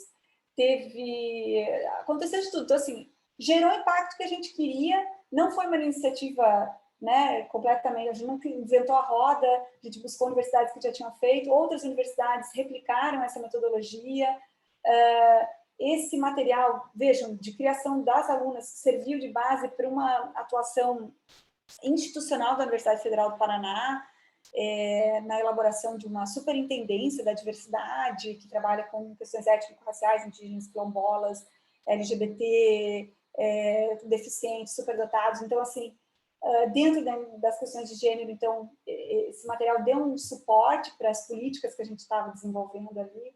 Então, assim, eu considero algo que surgiu de uma iniciativa falida mesmo. Então, é pensar como é que a gente... Isso eu coloco muito para os alunos, né? Como é que a gente pensa no sucesso dos projetos, não se ele, por exemplo, de um evento, não se a gente teve 500 participantes, mas como é que a gente elaborou esse evento, se a gente conseguiu, qual é a qualidade dele. Então, nesse caso, né, então trabalhar com como é que a gente driblou os percalços, os obstáculos que foram surgindo, né? É isso que vale na avaliação e é isso que me parece que a gente tem que fomentar no aluno. Porque eu até ia passar no início daqui da fala, mas eu resolvi tirar, na verdade, um vídeo que, se alguém encontrar, eu vou compartilhar aqui minha tela para vocês verem esse vídeo aqui, se vocês quiserem depois. Ó, Ken Robinson diz que as escolas acabam com a criatividade. Eu ia passar 2 trechos para vocês, porque eu acho esse vídeo sensacional. Ele mostra como, na universidade, nas escolas e na universidade, inclusive, a gente intimida os alunos, a gente aprende que errar não é possível, que a gente não pode errar. E com essa, digamos assim, com essa castração, né, da possibilidade de errar, do erro, né, a gente simplesmente acaba com a possibilidade de criatividade dos alunos, né. Então, assim, eu acho que ele é um vídeo sensacional, porque mostra, ele fala um pouco, se vocês quiserem, no minuto 5:20, no minuto 9:15, que são os minutos que eu tinha separado para vocês, ele fala dessa coisa do erro, né? E eu acho que olhar para a gente, pensar como nós, professores, fomos moldados a nossa geração, enfim, nessa lógica, né? O erro é um problema, né? E como a gente acaba construindo os nossos alunos a partir dessa lógica. E tudo bem que isso aconteça lá fora, que a gente, né, os alunos vão ser exigidos para acertarem. Mas, assim, já existe hoje um movimento falando errar é humano, errar é bem-vindo, é só com o erro que a gente vai gerar novas ideias, novas experiências, né? Experiências mais criativas, soluções diferentes. Então, tem estratégias, por exemplo, que a gente pode usar em sala de aula, inclusive, que é o muro das cagadas, né? O muro dos erros. Né? Então, de trabalhar com os alunos, com a gente, quanto que a gente errou, no que a gente errou e o que esse erro nos trouxe de aprendizado, né? Isso é muito bacana, isso é muito rico, né? Então, o que erramos o que eu errei? Não entreguei no prazo, errei porque eu não pesquisei direito, errei porque eu achei que era isso e não era. Então, assim, como é que a gente ressignifica, né, os erros e torna possível uma aprendizagem mais criativa, né, mais inovadora, de fato, assim. Isso é sensacional, mas é muito, muito difícil, né? Estratégias de formação, aqui eu vou falar do Design Thinking, que eu trouxe algumas coisas para vocês, eu não sei se vocês já ouviram falar. Aqui eu ia citar uma experiência que a gente está ainda em trabalho, mas com a clínica francesa da Paris 10, e que a gente pode trabalhar um pouco, particularmente me interessa muito, né, essa geopolítica da produção de conhecimento, né? vai lá, estudos neocoloniais, né? Se a gente for pensar as estratégias coloniais da produção de saber, um pouco isso, né? E como isso impacta na clínica, na produção de saberes clínicos, né? Então, das universidades, vai lá, exemplos de norte-americanas que se utilizam de casos tristes, né? De violações de direitos humanos de países do Sul para produzirem conteúdo e interações, materiais, enfim. Né? Então, então, a gente tentou fazer uma estratégia com uma clínica europeia, né? Mas com um olhar muito crítico em relação a como se estabeleceu essa nossa relação com a clínica, uma clínica do norte, né? Uma clínica do sul, que era a gente, né? Então, quem que pautou o tema? Como é que a clínica da Paris 10 se relacionou com a nossa demanda, que era uma demanda em relação ao aborto? Quem entregava o quê? Né? Se a gente estava entregando, digamos assim, a matéria-prima e eles estavam, né? Quem fica com os louros? Falando aqui de maneira muito simples para vocês e objetiva, para encurtar um pouco a questão, mas foi uma experiência muito bacana, que, né, existe ainda, mas com esse olhar em relação a essa produção geopolítica de saberes clínicos em um tema de gênero, que é a questão do aborto, tá? A gente teve uma série de outros projetos, alguns eu falei, da sustentação oral, rádio drops, o street law na escola pública, eu não vou ter muito tempo de falar, todos esses projetos eu já falei para vocês antes, tá?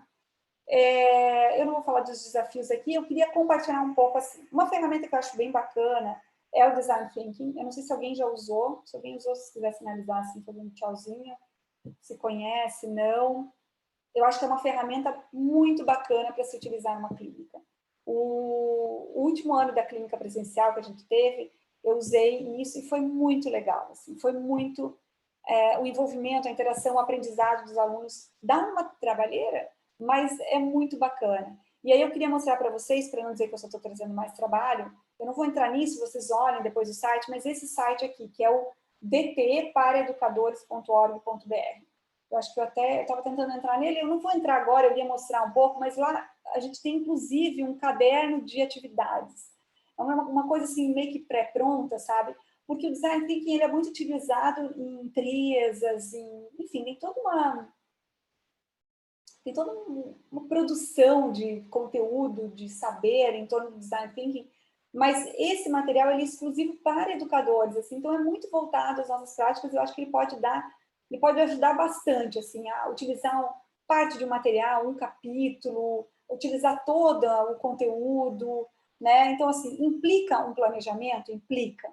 Mas implica também um laissez-faire, você fazer, sabe, assim, vai fazendo conforme o learning by doing, assim, né? Então, eu acho que ele ajuda muito nesse aspecto, tá bem? Eu não vou entrar muito aqui, eu ia falar um pouco das etapas, de como é que da experimentação, de ter um resultado entregável, né, digamos assim. Essa fase, por exemplo, da descoberta, da interpretação e depois da ideação, tem fases de olhar o outro, né, tem instrumentos, ferramentas para tornar a experiência o mais empática possível. Ele traz ferramentas para a gente tentar, de fato, pensar coisas novas, soluções, né, para aquele caso, para aquela causa, né? Aqui eu trago o exemplo de uma ferramenta que é a elaboração da persona. Então, tem esse outro material aqui que eu tirei do Canvas, tá? Que ajuda também a gente pensar, né? Dá para usar isso aqui no roleplay, inclusive, né, se vocês quiserem, porque basicamente é isso, né? Tanto a simulação, roleplay ou esses instrumentos de se colocar no lugar do outro, de gerar empatia numa situação real, numa situação concreta, né? Então, essas formas da gente poder pensar, a gente nunca vai ser o outro, né? Mas de se colocar nesse lugar, de tentar, da melhor maneira, absorver, trazer essas demandas, né? De uma forma talvez mais autêntica, digamos assim. Eu acho que a gente tem algumas ferramentas que não vão precisar, sabe, fazer o professor inventar roda. A gente tem materiais ali que vão facilitar a vida de vocês. Eu queria falar um pouco mais sobre isso, mas assim, o que eu posso dizer é que a gente usou e foi muito positivo, assim, foi muito, muito bacana. E aí, o que eu queria mais de ferramentas mostrar para vocês, vocês estão vendo aqui a minha tela, né? Então, assim, vocês devem conhecer, talvez, esse banco de materiais da GV. Não sei se quem conhece quer se sinalizar com a mão. Eu estou vendo 4 pessoas aqui, tá? 3, na verdade, mas... É o banco de materiais da GV. Olha só, vocês podem buscar lá por área de ensino. Então, aqui tem, por exemplo... Professora, Oi. eu não sei se para mim só, mas acho que a sua tela deu uma travada. Está A professora congelada. Tatiana também falou. Só a sua tela, na verdade, não a sua imagem nem a sua voz. É a tela compartilhada. Deixa eu ver, retomar o compartilhamento. Oi? Não. Poxa, peraí, gente, vamos lá. Eu vou... Acho que agora, clicando para compartilhar outra vez, ela destrava. Ela acho que ela deve ir normalmente.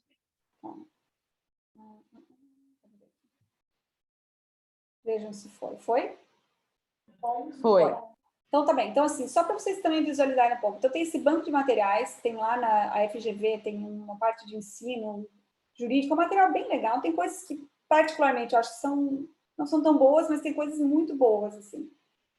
Então, assim, ali vocês vão ter, por exemplo, vocês podem procurar por roleplay leitura crítica, roleplay aula expositiva, roleplay simulação, né? Vocês vão poder encontrar, tem aqui Design Thinking, eu até fiquei surpresa, achei que não teria, mas tem. Não explica muito bem como fazer, mas diz que pode fazer Design Thinking. Mas eu acho que, enfim, é um material para dizer assim, tem ferramentas ali que a gente pode utilizar e que eu acho que são bacanas.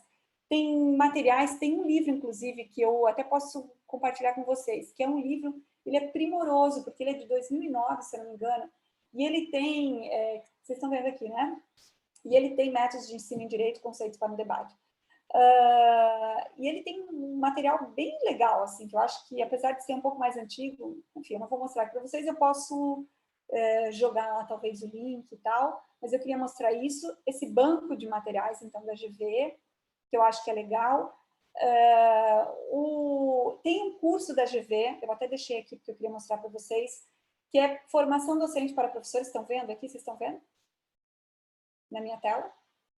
Sim. E aí, olha só, tem só a parte de métodos participativos, tem aqui bem explicadinho assim, então eu acho bem bacana, vocês podem entrar, vocês não precisam nem se identificar lá, se cadastrar se quiser, podem fazer e se certificar ou não, mas eu acho que é um curso assim, bom, sabe? Ele é bem objetivo, didático, tá ali. Eu queria mostrar a interface do Trello para vocês. Então, vejam aqui eu estou no Trello. O Trello, vocês podem ter no celular de vocês também, tá? Ele tem ali o app. E ele é muito bacana, porque você vai criar quadros de trabalho e aí você vai, sei lá, né, do observatório, street law, comunicação, enfim, você vai criando e tem, inclusive, sugestões de modelos de quadros. Os quadros são como se fossem os projetos, tá? Resumindo. E aí, ali você consegue gerenciar. Eu não vou ter tempo de explicar aqui, mas eu só posso dizer que é uma ferramenta muito bacana, ela é bastante intuitiva e ela é basicamente para gerenciamento de projetos. Então, assim, ao invés de você ficar mandando e-mail, mandando WhatsApp, mandando, sabe assim, você consegue concentrar tudo no Trello e você consegue controlar a entrega das atividades. Você pode colocar arquivos, você pode colocar mensagens, você pode cobrar. Eu, honestamente, acho isso aqui, assim, eu testei outro, eu não lembro agora quais, mas esse aqui eu achei muito bom, ele tem uma versão gratuita, que é uma versão boa. Eu estava tentando entrar antes no DT para educadores, eu não consegui. Uma outra ferramenta que eu gosto, vocês devem conhecer, que é o Mentimeter, né? Quem conhece pode sinalizar. O Mentimeter é assim, eu vi que o Antônio não levantou, mas também sugiro aí, ó, deem uma fuçada, você cria uma espécie, um pouco mais de relação, né, de interação, tanto no pessoal como no digital, com as pessoas com as quais você está conversando. Se você, principalmente assim, quando você quer garantir anonimato, sabe? Você quer que as pessoas falem. Sei lá, eu quero que vocês digam aqui quais são os desafios que vocês sentem para dar aula. Fragilidades, ninguém quer se expor, vai lá, escreve e fica um negócio anônimo. Tem formas de receber essas interações, né? Às vezes é muito mais rápido do que, por exemplo, se abrir para que os alunos, cada um fale, né? Não, né? Senão eu vou perder meia hora da minha aula, a não sei que o objetivo seja esse, né? Mas assim, não, aí você vai, todo mundo se manifesta, você tem ali o material, você já vai interagindo com aquilo, sabe? É muito mais dinâmico.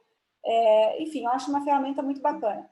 O contra é que a versão gratuita dele só dá para fazer 3 perguntas, mas tudo bem, né? Ele é isso, eu acho que é uma ferramenta bem legal para a gente utilizar. Deixa eu ver se eu tenho mais alguma coisa. Um outro que eu queria mostrar para vocês, eu não sei se vocês conhecem, então assim, tem assim, o campo das clínicas e tem um campo específico de Street Law. E aí, a Universidade de Washington é uma universidade muito conhecida pelo Street Law e tem esse site do Street Law Inc., né, que tem eu posso também colocar depois, não sei se vocês buscarem Street Law e Roleplay, vocês vão encontrar aqui uma espécie de passo a passo de como fazer um roleplay, digamos assim, adequado, né, ou bem planejado em sala de aula. O que você tem que fazer antes de entrar em sala de aula? Quais são aquele planejamento, a preparação, né? Como é que você conduz a aula para fazer um roleplay adequado, né? Início, meio e fim, né? As conclusões, a percepção do aluno, dar esse espaço de fala para o aluno, né? Não fazer só a experiência em si. Então, acho que esse também é um material bem bacana que pode ser interessante para vocês. E sobre Street Law, eu não vejo muita coisa escrita sobre isso, né? Não é o direito achado na rua, tá? Eu sei que vocês são de Brasília, né? Mas não é isso. Ele pode... Porque muitos me perguntavam isso. Eu falei, não, né? Mas dialoga com essa ideia de educação em direitos, né? A ideia de educação em direitos, e aqui, nesse site, eles falam um pouco de como aplicar algumas ferramentas, tá? Uma última coisa que eu queria mencionar a vocês, e eu vou fechar aqui, eu vou pedir mil desculpas por falar assim, meio que uma coisa meio apressada, né? Mas assim, eu voltei, não, interromper o compartilhamento. Aqui. Voltei, gente, voltei, né? Tô com vocês. Uma coisa que eu aprendi como aluna, eu adoro ser aluna, não sei vocês, eu amo. Eu falo, meu Deus, não, mas eu gosto de ser aluna, eu gosto de estar em curso, eu gosto de estar aprendendo, eu gosto de estar com a tela fechada. Eu acho muito bacana. E eu aprendi isso num curso que a gente fez ali na Federal de inglês como meio de English as a Medium of Education, né? Que eu uso o inglês para dar aula, não uma aula de inglês, mas... E aí o professor era tão bom, ele é tão bom, esse cara é muito bom, ele fala sobre... Puxa vida, ele é tão bom que eu esqueci o nome dele. Eu já vou lembrar. Ele é um professor da Universidade Federal do Paraná, ele é norte-americano, ele fala muito sobre publicações predatórias, saúde mental na pós-graduação, toda essa questão, e ele fala, né, ele trabalha muito com... Ele criou um instituto na Federal do Paraná de revisão de artigos para o inglês. Então, eles fazem a revisão gratuita. Eu não sei não se quem não é de fora da Federal do Paraná também não pode fazer isso. Então, você manda o artigo lá e ele ajuda, eles fazem, os revisores, né, que são nativos, fazem a revisão para a gente ter os textos circulando aí em língua estrangeira, fora das revistas predatórias e no inglês adequado, né, que às vezes são super exigentes. Mas, enfim, daí numa aula, no curso desse, para professores de PPGD, vai lá, internacionalização, CAPES, vocês já entenderam do que eu estou falando. Mas nesse curso, ele falou assim, gente, e ele não só falou, mas ele usou isso, né? Então, fomos cobaias disso. Usem a lógica do individual, pares, coletivo. Individual, pares, coletivo. Individual, pares, coletivo. Por quê? Porque muitas vezes em sala de aula a gente vai usar essas ferramentas, essas estratégias, e às vezes a gente expõe muito o aluno, a aluna, tira ele de uma zona de total passividade, correto? Né? Vamos lembrar, ensino tradicional, que é mainstream, e coloca o sujeito lá com os leões, né? Tipo, aí, o aluno, né, cria né, como é que chama? Um bloqueio, né? Fica em estado, muitas vezes, não quer se expor, daí isso deixa, né? Então, assim, qual é essa lógica individual, pares, coletivo, né? Sempre trabalhar, e isso exige momentos em sala de aula, por isso que essa atuação, muitas vezes, ela é mais... Quando eu falo momentos, é tempo mesmo, né? Eu vou ter 5 minutos. 5 minutos para o aluno, individualmente, pensar ou escrever sobre uma determinada questão. Depois eu vou ter 10 minutos, eu vou mediar aqui, então agora em pares, né? Com um colega, ou em grupos de 3. Discutam o que vocês, né? A partir do que vocês já tinham lido, etc. Se quiser fazer a sala de aula invertida antes e tal. O que vocês, né, qual a percepção de vocês em relação a isso, troquem com esse pequeno grupo. E só num terceiro momento, Vamos pensar isso numa apresentação mais coletiva, mais pública, né? Seja pelo grupo, por um representante do grupo, ou depois de uma discussão num grupo maior. Porque isso faz não só com que o aluno reflita de maneira mais autêntica, porque ele vai se permitir refletir de maneira mais autêntica nesse espaço individual, ele com ele mesmo, né, com as suas anotações, com o seu caderno, com a sua, às vezes, inclusive com o roteiro de como ele pode, digamos assim, trabalhar isso, né? De fato, um trabalho de reflexão mesmo sobre aquilo, para depois ele pensar em expor as suas ideias num pequeno grupo, e aí, se ele quiser ou não, se ele daí tem alunos que são mais participativos, gostam de falar, tem outros que nem tanto, mas se não, eu corto a possibilidade, né? Porque, imaginem, a gente em geral, não sei vocês, mas, né, eu muitas vezes fiz a experiência disso, ó, agora a gente vai ter um trabalho que é fazer exposição oral, sustentação oral, e a gente salta, né, do trabalho direto para a exposição oral, né? Então, o que acontece? Muitos alunos, a grande maioria deles, vai morrer no meio do caminho, né?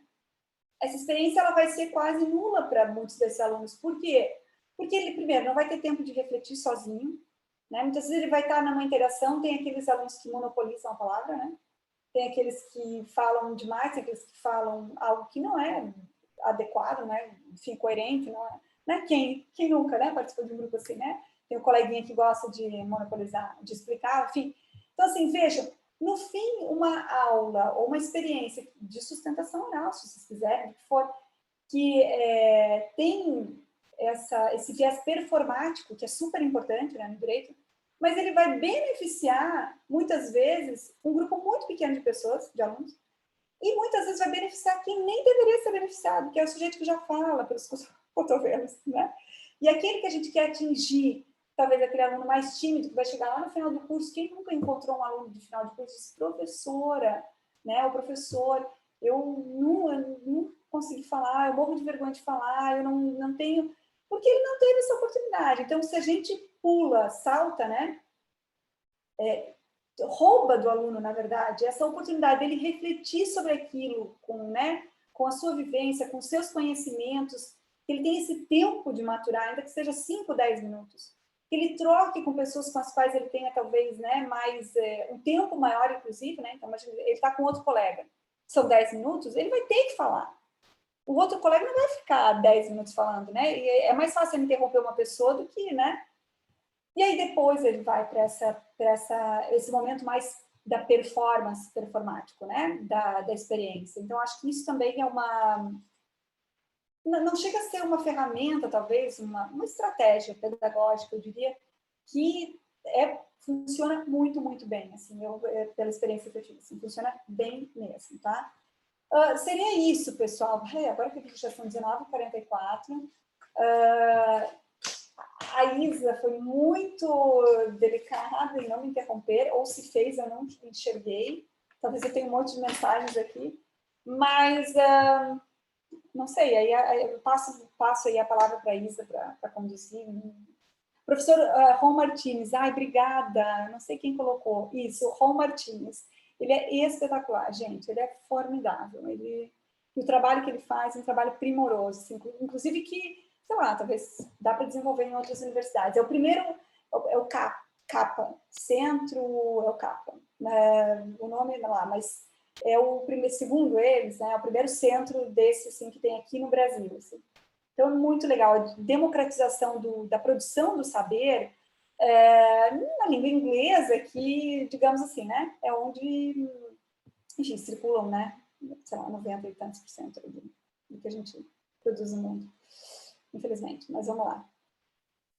Professora, muito obrigada pela aula, riquíssima, assim, nossa, você falou tanta coisa, tirou tantas dúvidas que eu já tinha também, essa diferença, né, entre a clínica jurídica e prática jurídica, né, NPJ, que acho que é muito comum e até fácil de confundir, né, pela proposta prática, acho que das duas. Mas a gente saber a diferença, assim, é fundamental. E saber também essas formas, como a gente aplica o roleplay, as simulações também, pensar isso como uma disciplina só também é muito legal, é muito interessante. E eu acho que é muito importante, né, para a gente dinamizar as aulas e fazer com que aquilo que a gente ensina se torne mais palpável, né? E que os alunos possam entender também a importância disso, a possibilidade de aplicar o direito na vida prática, que às vezes na aula fica muito abstrato, né? Eu te agradeço muito a aula e passo também para os demais colegas as perguntas e observações que queiram fazer, mas já aponto também que eu já coloquei aqui, foi o último link que eu coloquei do lado, a lista de presença para vocês assinarem. Então, com a palavra. Aluno é aluno, né? A gente às vezes sai mais cedo, a gente não assina a lista, né? Exatamente. No fim das contas, eu usei a mesma técnica que a gente usa, eu pelo menos usava com os meus alunos, de colocar só no final a lista de presença. Quem nunca, né, gente? Clássico. Esse aí é clássico. Não vai sair ninguém. Isa, queria agradecer pela aula, acho que foi bem bacana. Agradecer ainda mais que no meio da aula, quando você citou a professora Luana, eu conheço a professora Luana há 20 anos. E aí eu mandei mensagem para ela, ela mandou um beijo para você, um grande abraço, disse que você é uma querida mesmo, e eu falei para ela que estava sendo seu aluno aqui. E a gente brincou como a gente se conheceu, a gente nem pensava em terminar curso, a gente estava fazendo, na época a gente fazia um movimento estudantil ainda. E ela falou, quem diria que hoje, depois de 20 anos, nós estaremos discutindo aqui técnicas de ensino jurídico. E para mim foi uma imensa satisfação relembrar de uma amiga querida. E a aula foi fantástica e dizer também que, nossa, gente, essa semana para mim foi muito especial aqui estar perto de vocês, os professores e gente que eu nem tinha encontrado ainda na sala dos professores. E, nossa, foi muito legal. Eu acho que a melhor coisa que eu fiz no IDP depois de estar em sala de aula, assim, foi fantástico conhecer mais de perto professores tão queridos e queria, além de agradecer a professora Thais, agradecer a organização da Isadora, agradecer ao IDP, mas agradecer pela semana massa que a gente teve. A gente se divertiu, a gente estudou, foi muito legal, para mim foi emocionante. Embora a professora Marilda, né, só esteja com a câmera desligada aqui, ela não queira se misturar com os alunos, eu queria deixar isso registrado, porque ela não vai conversar com a gente, né, porque a Marilda é diferenciada. Então, apesar disso, foi uma semana massa.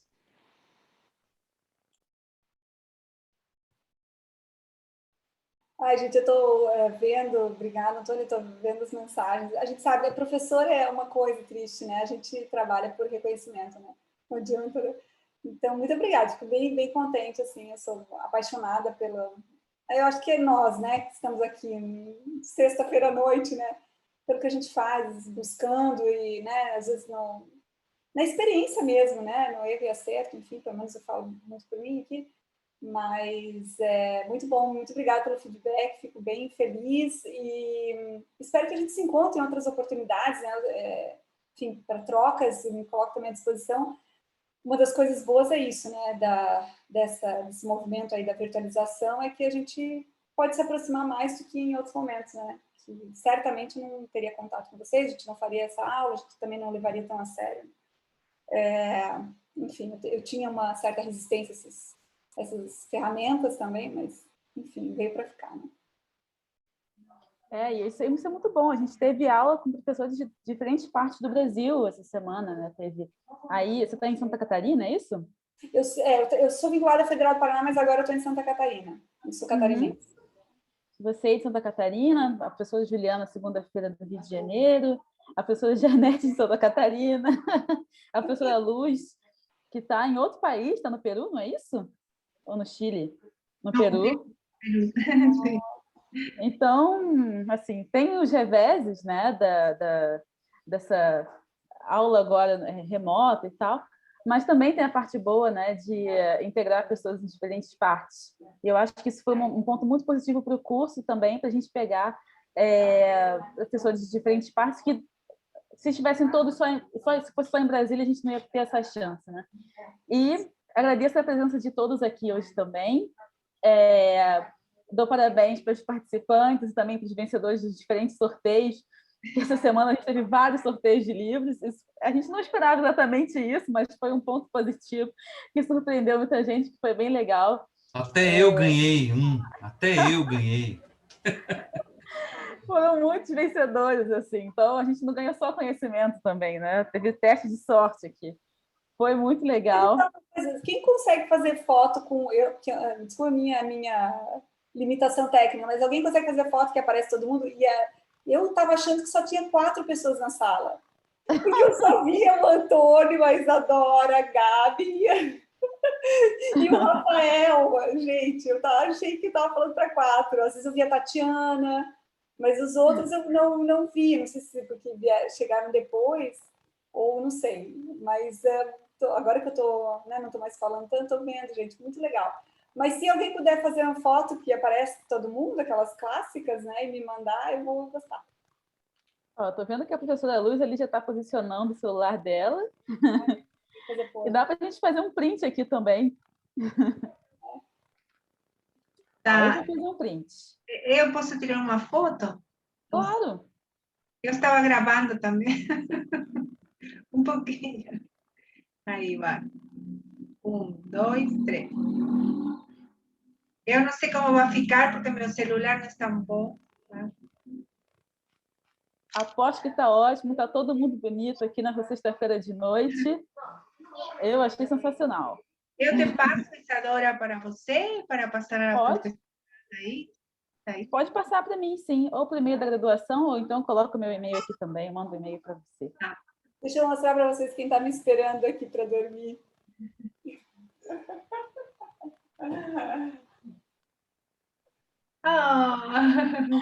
Ai, meu Deus! Olha que linda! Lá, se virando aqui, né? Professora, eu admiro especialmente ainda mais as professoras mães, ainda mais de bebezinhos, assim. Dar aula numa sexta-feira à noite, uma aula longa, eu acho que, assim, nossa, é demais. Gente, foi muito bom, fiquei muito feliz, muito bom compartilhar. Desculpa por ter tomado aí todo o tempo de vocês também. Senhora Muito Thaís, obrigada. só uma questão, se a senhora puder depois encaminhar para a Isadora e ela nos passar aquele PDF do livro Os Métodos de Ensino no Direito, que acho que é um baita livro. Mando sim, mando. Ele é o clássico, eu acho, né? Ele já falava de clínicas em 2009. Tem uma publicação lá, tem um texto da Dani Gabay, da FGV também, sobre, eu acho que é sobre roleplay. Eu passo sim, passo para a Isa, enfim. E se tiver mais alguma coisa que eu passo para vocês também, eu estava buscando também alguns outros textos e eu encaminho para vocês. Pode deixar. Eu parti do pressuposto assim, muito obrigado. Essas oficinas com informações rápidas para aplicar, né? Às vezes a gente não consegue se aprofundar no tema, tal. Mas eu passo esses para quem, obviamente, com certeza. Ok, professora, obrigada. Eu já vou te mandar um e-mail para pedir para a gente trocar o contato e tal, tá bom? Muito obrigada, pessoal. Uma boa noite, boa sexta-feira, bom fim de semana e bom semestre para todos nós. Até mais, pessoal. Bom final de semana.